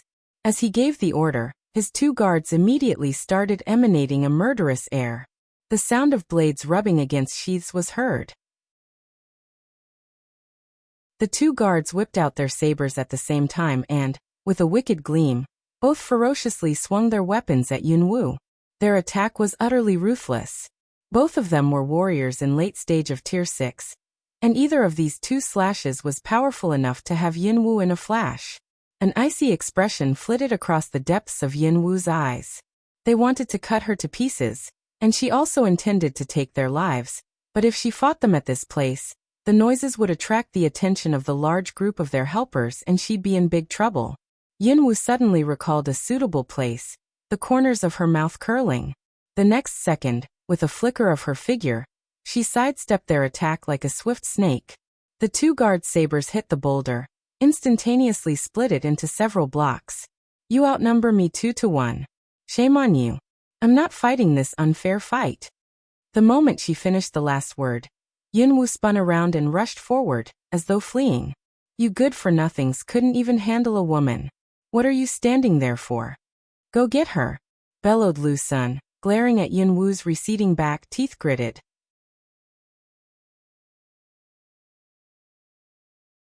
The 2 guards were rather depressed but still hastened to pursue the target. Lu Sun, so anxious to personally cut Yin Wu to pieces that he was grinding his teeth, mobilized his Tier 4 fighting spirit and followed them. In the blink of an eye, 4 figures disappeared from the rugged mountain path. The farther they went, the rougher the path was. They found themselves approaching a trackless valley. On the surface, Yin Wu was aimlessly running for her life. Spirits of her 3 pursuers were getting higher, because the valley ahead was a dead end. The path ends in that valley. Where are you going to flee now? Lu Sen's sinister, menacing laugh came from behind. Flee? For what reason did he think she'd come here if not to lure him away from his men? Yunwu kept rushing forward, emanating an almost palpable murderous air. The streaking figure ahead abruptly flickered and put on such a spurt that it actually blurred, as though she was about to get out of their sight. Naturally, the two guards chasing her also speeded up in an effort to catch up with her. But on entry into that valley, the two guards suddenly had an inkling that something was wrong, because there was a deathly hush in this place. A sense of grave danger rose inside the two of them instinctively. Watch out! Out of the corners of his eyes, one of the guards saw a wicked gleam shooting over from the side. Alarmed, he hastily gave his companion a word of warning. Puff! But he had just finished the last word of the warning when that dagger that had appeared out of thin air penetrated his companion's throat. Sensing that blade coming at him, the other guard hurriedly dodged aside. As he collected himself, his eyes noticed that the woman they'd been pursuing for quite some time was unhurriedly standing on a boulder not far away. She was slowly wiping off the blood on her dagger with a white handkerchief, a cold faint smile at the corners of her mouth. It's pretty persevering of you guys to have pursued me for such a long time, which makes me feel obliged to help you meet your ends. It was you who killed him just now. That guard was enraged but at the same time startled. His companion had been at the late stage of Tier 6. This nondescript woman seemed to be in her early 20s at the most, but she had actually managed to take the life of a warrior at the late stage of Tier 6? Yunwu raised her eyes to look at him, and gave a seemingly innocent smile. I'm not really a big fan of gory scenes, but as I've already promised you guys that I'd help you meet your ends, I think I'll have to put up with it. At this time Lu Sen arrived somewhat out of breath. Seeing the guard lying prone on a boulder and wondering the reason, he frowned and reprimanded. What the heck are you lying there for? Get up and bring me that woman's head right now. He impatiently aimed a kick at that guard. But suddenly, out of the corners of his eyes, he caught sight of the pool of blood beside the boulder, and walked up to check. Eyes abruptly widening, he swiveled his head around to look at the guard on the other side. Wow, what happened here? The guard, gripping the hilt of his saber, felt a surge of anger and glared at Yunwu. Lord Lu, it was this woman who killed him. You need to be careful. It was her who'd killed him? Lu Sen's immediate reaction at these words was one of disbelief. Both these two kung fu experts were warriors at the late stage of Tier 6. How was it possible that that woman was capable of killing either of them? However, there was nobody else around. If it weren't her who'd killed him, who else could it be? Lu Sen lifted his eyes to fix Yunwu with a venomous, furious stare. Go. Do whatever you can to kill her. On hearing the order, that guard took a flying leap and launched an attack on Yunwu swiftly and ferociously, his saber imbued with his fighting spirit. Swish! The sharp sound of the blade cutting through the air was heard.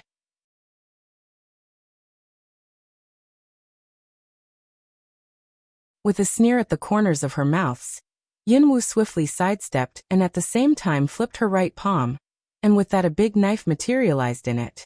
Magenta fighting spirit instantly burst out of her body. Her palpable Tier 7 middle stage, chi spreading outward as she swung the big knife at the target. Blood splattered in all directions as the blade hit the man with a menacing gleam. The guard's face clouded over with horror which his eyes were also full of. Middle stage of Tier 7? This woman was actually in middle stage of Tier 7? No wonder. No wonder the 5 sent before them had put out a signal for help. However, when he realized this, it was already too late. With a puff, his body was halved and fell to the ground. She cut the guard in half with a single saber slash? Middle stage of Tier 7? Lu Sen's eyes abruptly dilated with terror, staring at Yunwu, feeling as though an intangible fist had clenched heavily around his heart, almost reducing it to cardiac arrest. At this moment, the only thought he had in mind was that he needed to flee immediately. However, he felt a mixture of pain and numbness in his legs. He lowered his head only to see a silver needle sticking in each of his shanks. The silver needles were poisoned? A rigid sensation caused by the mixture of numbness and pain began to spread upward bit by bit from his legs where the needles were, until his whole legs were dead stiff, immobilizing him completely. You. Let me tell you something. My men are all over this place. If I yell for help, you won't be able to make it out of here alive. Lu Sun glared at her, teeth gritted. However, right at this time, maybe because of the smell of blood in the air, hisses that made people's flesh creep issued from the cracks and rocks around the scene. Before long, countless small crimson snakes slithered out of the cracks. In the blink of an eye, the ground was carpeted with snakes. This kind of crimson snakes were just low-level magic creatures. They were small in size, but every inch of their skin was no less noxious than the venom of a cobra. Also, this kind of snakes were particularly sensitive to blood. Therefore, at the smell of blood, these snakes had slithered out of the cracks, heading squarely towards the bodies of the two guards. One after another, the snakes wormed their way into the corpses through the wounds. Standing not far away, hearing the hisses and sounds of sucking blood, Lu Sun felt the hair on the back of his neck stand on end, his countenance changing drastically at the scene. But he was a druggist after all, so he naturally carried plenty of medications with him as a precaution. Though his legs were stiff, he could still move his hands. He fished a phial of sulfur powder out of his storage ring, scattered it in a circle around himself, then took an alexipharmic pill from the storage ring and swallowed it. It was only then that he let out a sigh of relief. Yunwu watched a couple of crimson snakes crawling onto her big bloody knife to suck the blood. Not a shred of fear on her face. Instead of shaking the snakes off, she rested her hand on top of the hilt of the knife, and slowly raised her head to look at Lu Sun, who appeared relieved.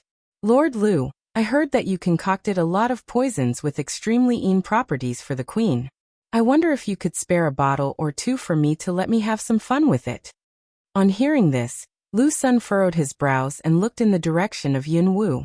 How did you come to know the? He had barely finished the last word when he stopped himself, annoyance glinting in the depths of his eyes. He was indeed a druggist working for the queen, but everybody believed that what he prepared for the queen was just skincare medications. His real duty had never come to the knowledge of a third person. How on earth had this woman found out that what he'd been concocting for the queen was actually poisons with extremely properties? Who are you exactly? Lu Sun narrowed his eyes sinisterly. Yunwu inwardly snorted coldly. She guessed right. It doesn't matter much who I am. But I get this feeling that you don't really like the idea of sparing some for me, Lord Lu. At this time, a languid smile curled the corners of Yunwu's mouth, but in the depths of her eyes glinted iciness. Since you are unwilling, Lord Lu, I'll spare part of my favorite for you to let you have some enjoyable moments.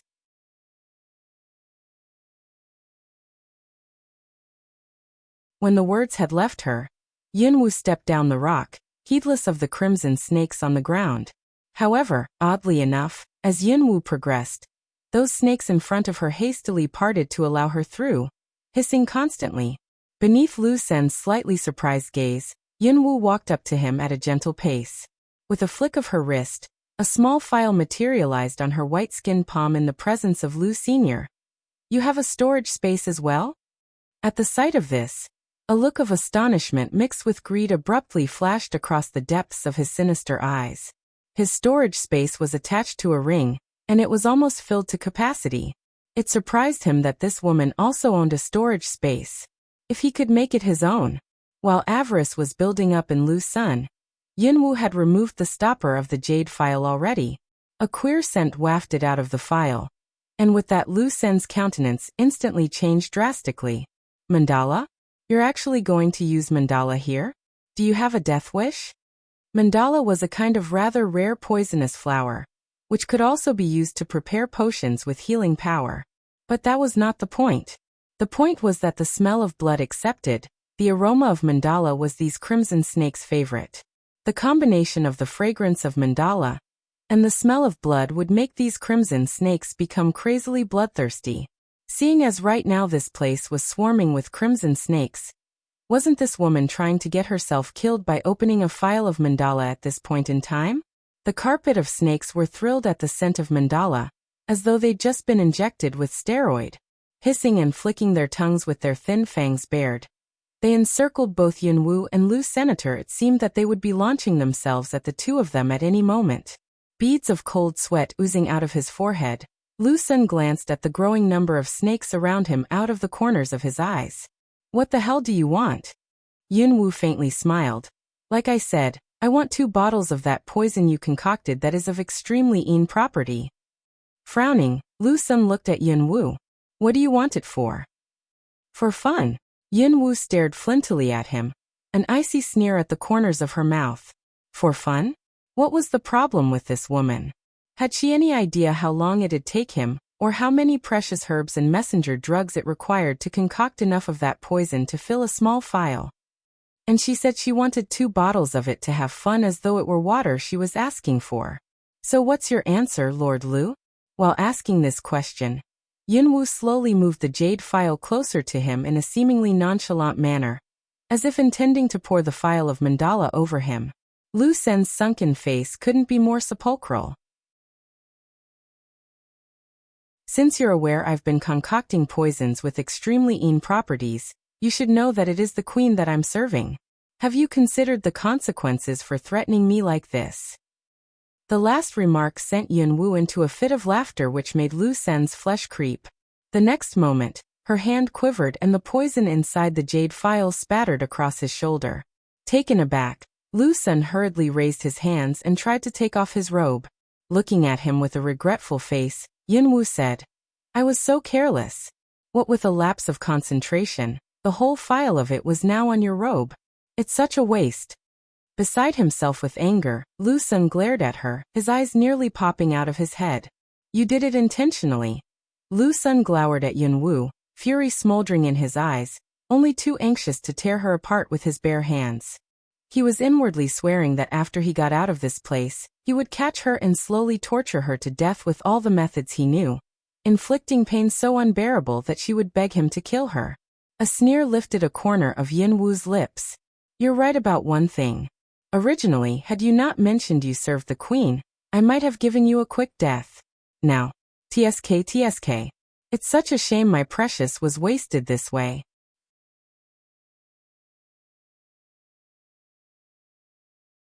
Her precious? Lu Sun furrowed his brows, a flicker of incredulity crossing the depths of his sinister eyes. Suddenly, a wicked gleam rapidly fell across his face. Swish. Aorg. A pained cry like that of a pig being slaughtered instantly resounded through the whole valley. At a wave of her hand, a bloody middle finger with a storage ring around it was magic to her palm. The next second, with a flicker of her figure, Yunwu had landed on a boulder in the distance.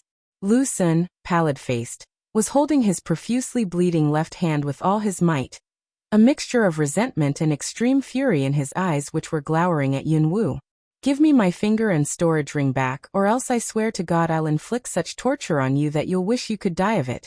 A mysterious sneer curled the corners of Yunwu's mouth, and then with a shadow of a smile, she looked at him and said, Oh, that sounds so scary, Lord Lu. However, the expression in her eyes inexplicably made Lu Sen's skin crawl. Lu Sun was beside himself with rage, but suddenly some kind of sound was distinctly heard. Hiss hiss, countless snakes like a swarm of bees were hissing at his feet. Lu Sun looked down and his eyes abruptly dilated. Aorg! An anguished screech of horror rent the air. He didn't know when, but his numb, stiff legs had been covered with numerous crimson snakes, which were now gnawing their way into his body. Lu Sun tried to shield himself with his Tier 4 fighting spirit to defend against the snakes, but the moment he mobilized his chi, a numb sensation spread through his whole body, rendering him stiff. Was this some kind of poison? He was sure that just now he had swallowed a pill that could detoxify any poison. How was it possible that the poison from the silver needles was still acting on him? But right now he had no room in his head to give this matter any more thought, because he could feel those crimson snakes excitedly worming their way around in his flesh, causing him such unbearable agony that droplets of cold sweat was welling up on his skinny, ghastly white face. Help me! Please help me! I'll give you whatever you, AARGH. However, before he could finish his cry for help, the crimson snakes overwhelmed his whole numb stiff body.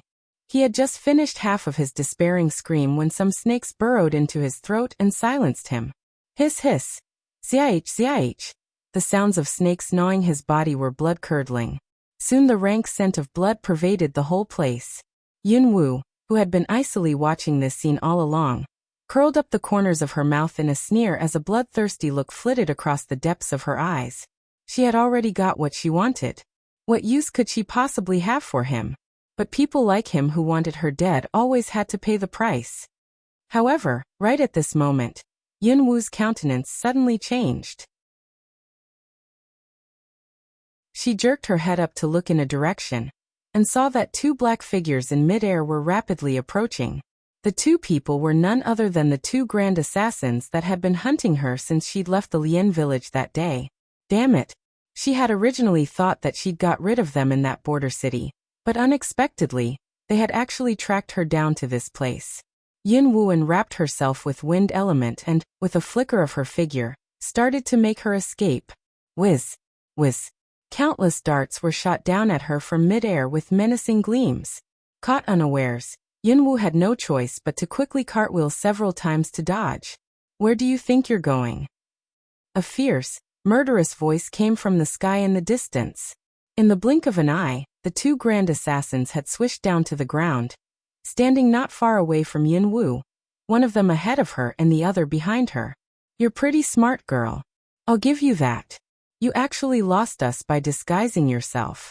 Unfortunately for you, no matter how good at hiding you are, once you utilize your powers, this jade token will sense it immediately without fail.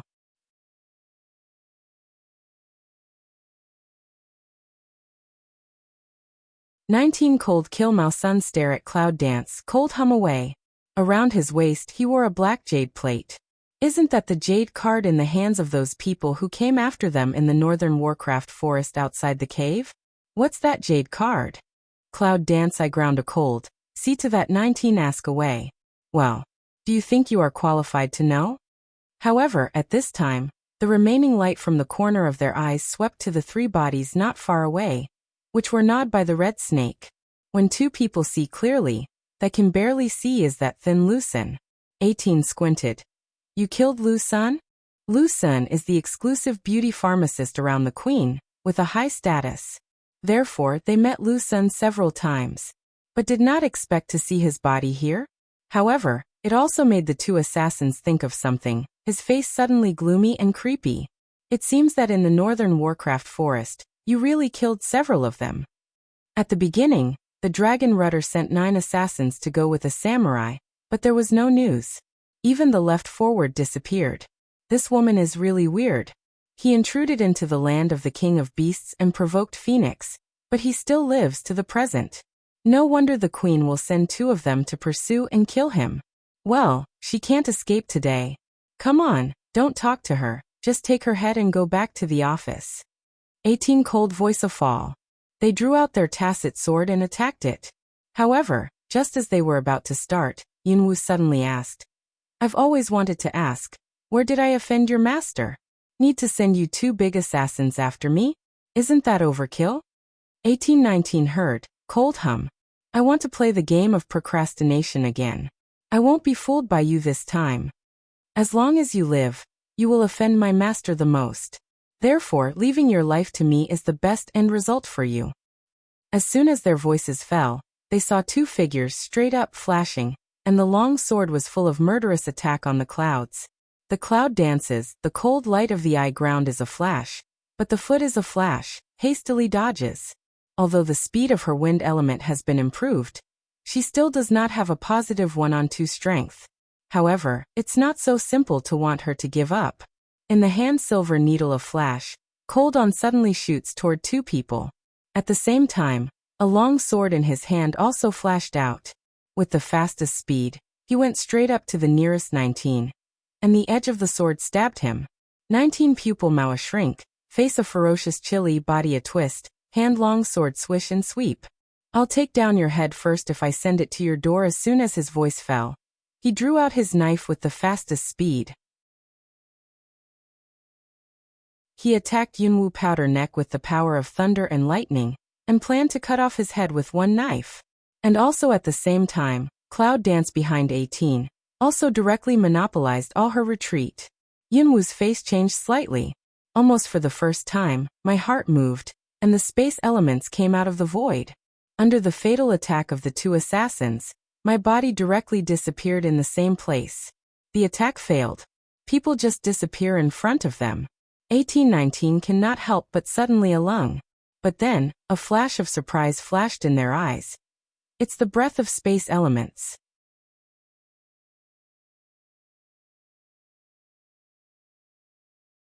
She even has space attribute. The sharp light of 18 eyes flickered. 19 looks ugly. This wench, what kind of monster is it? Space element and thunder element are special attributes. As early as hundreds of years ago, it never appeared again. But now this woman not only has multiple attributes, but also has this special spatial attribute. It's not a monster. What is it? Astonished, the bottom of their hearts are more tacit understanding of the killing. Such a person absolutely cannot live, otherwise it is too terrible inside the space. Girl, with your current strength, you are not the opponent of those two human beings. Bai Lao's voice rang out. I know. Cloud Dance doesn't know. It's just in the face of assassins who are also good at fighting, 1-on-2, she is obviously at a disadvantage. What's more, these two assassins are still big assassins, and their speed and attack are not under her. She will suffer from a frontal attack. Now the problem is that these two assassins, as soon as they make a move, will cut off her way back and leave her nowhere to escape. However, every time she uses the space element, she obviously feels that her physical strength and Yuanli are rapidly consuming. This is not the way to go on. What to do? In the Cloud Dance mind quickly turned to think of a way. A sigh light ring out. Girl, before I fall asleep, I'll make an exception and help you again. It's Bai Lao's old voice. Without waiting for Yunwu to react, a strong breath poured into her body from the necklace on her neck. What level of power is that? Yunwu didn't know. She just felt that at that moment, her body was in a kind of incomparable sea and emptiness. It was like that at this moment. She had enough power to pierce the sky. The strong feeling of power, full of temptation, intoxicating. However, Yunwu quickly regained her mind and flashed out of the space at the first time. 1819. Always stay in the same place, no advance, no retreat. Because they are very clear, the use of space elements, absolutely impossible to move the bit. They wanted to kill her at the moment she came out. So when the Cloud Dance figure flashed out, the two people's eyes were sharp, and the tacit attack was also attacked in that instant. But before the two attacked, a breath of terror suddenly attacked, and their bodies were directly bounced away at that moment. At this moment, the bottom of their hearts is a flash of horror. What a strong breath. What's going on? Yunwu didn't plan to give them any chance to react after she came out. Purple shirts figure, a flash of speed, towards one of them. Hoo-hoo, the voice of Su Feng. Silver flash. In that 19 suddenly stare at the moment. Throat has been directly pierced, bloody smell spread in the air. 19. 18 in the body is steady. Reaction over the face changed greatly exclamation. Cloud Dance sneered and drew back the sword. It's your turn. The voice is extremely bloodthirsty indifference. In the black eyes is that extremely cold killing intention. Body shape a move. Residual shadow almost empty across. Blink of an eye. She stood in front of the 18. You, who are you? At this moment, 18 clearly feel that strong breath on her body. Just now that strong breath. Unexpectedly as she sends out.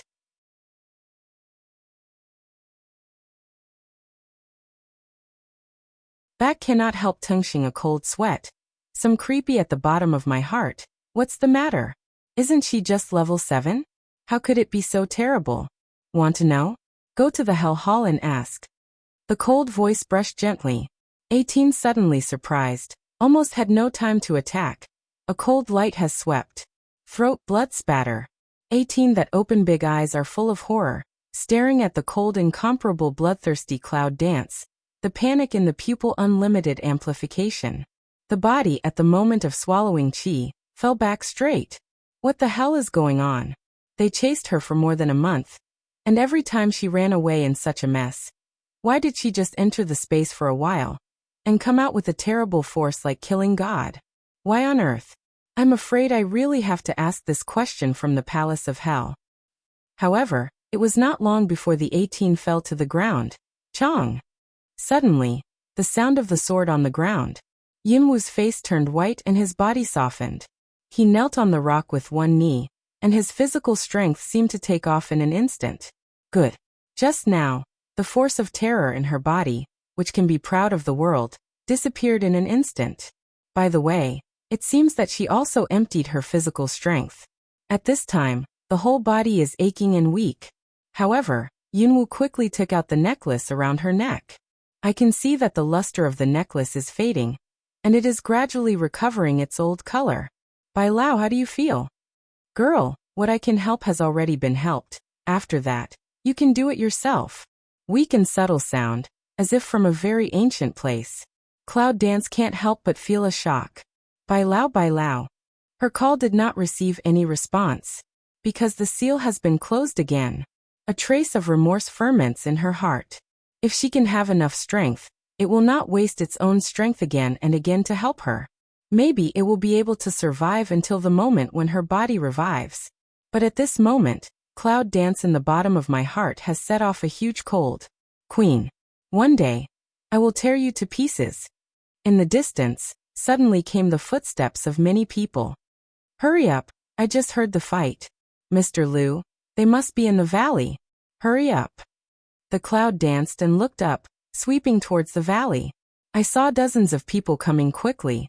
Cloud Dance can't help but frown, because now, her body is in a serious collapse, temporarily can't start. Just didn't wait for her to get up and leave. The bodyguard who came, already saw her with sharp eyes. Who is it? With a shrill cry, we can see that the leading figures have jumped in the air. In a twinkling of an eye, they stand not far away from the cloud dance. Who are you? The leading man looks at the cloud with dignified eyes. However, the bodyguard beside him swept the corpse not far away. Chief bodyguard, look, it seems to be Mr. Liu.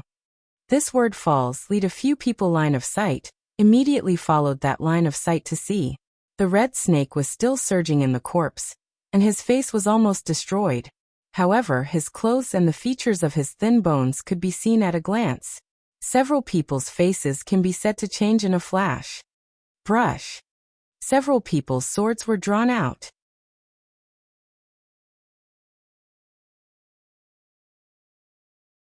Who are you, a woman? I'm so bold that I dare to kill our Lord Liu. You're impatient. One of the guards snapped. And then, dozens of bodyguards from behind have also come.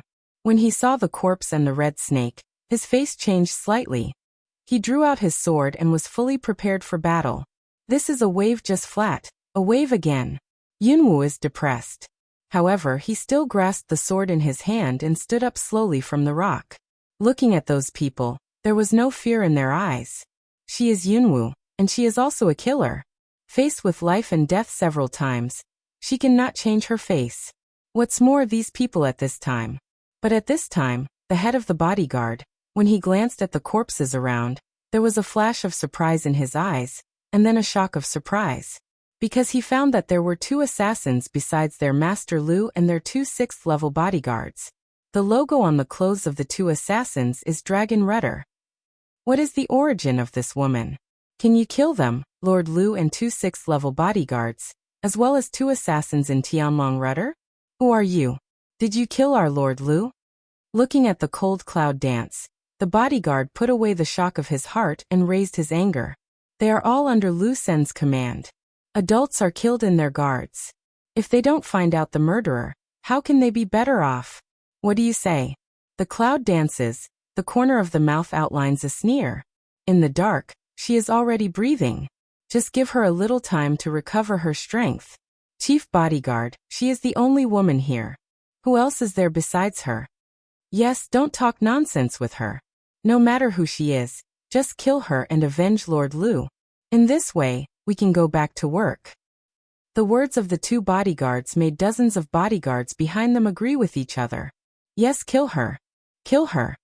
The captain of the guards' eyes sank as he listened to the shouts of the guards. Now he has many enemies. Even if the woman has 3 heads and 6 arms, she can't kill so many of them. Take the opportunity to get rid of her. Thinking about it, the chief bodyguard raised his hand and said coldly, listen to the order, Let's go up together and kill this woman to avenge Lord Liu. Kill surging momentum. Tacit agreement to answer. The bodyguard on a gesture. Just see, dozens of people draw sword. Immediately toward Cloud Dance quickly attacked to come over. When Yunwu's eyes were cold and his toes were moving, he was preparing to wrap them with wind elements. Bang! A sound like thunder suddenly exploded in front of those people who rushed to the Cloud Dance. The bomb was so powerful that it shocked the first few people in front of it. What are you doing? Are you really ready to fight with these people? A gentle voice suddenly came from behind her. Yunwu turned his head. When he saw the man with white clothes and white gauze behind him, his brow wrinkled slightly. Nanganji? Why is he here? Under the white gauze, the man's good-looking lips slightly raised. What a stubborn woman! It seems that without waiting for the reaction of Cloud Dance, the white sleeve brushed, the long arm took up her slender waist, and their figures flew up in the air. White gauze gently brushed her cheek, a pure breath, inexplicable, let her feel a sense of calm. That you're tuning in to the Li Mei's Wuxia Whispers YouTube channel. We're so grateful for your support, and don't forget to subscribe to join us on this incredible journey through captivating stories. Your generosity through donations truly makes a world of difference, as it's the primary source of revenue that allows me to expand and enhance this channel for you. Thank you from the bottom of my heart for being a part of this adventure.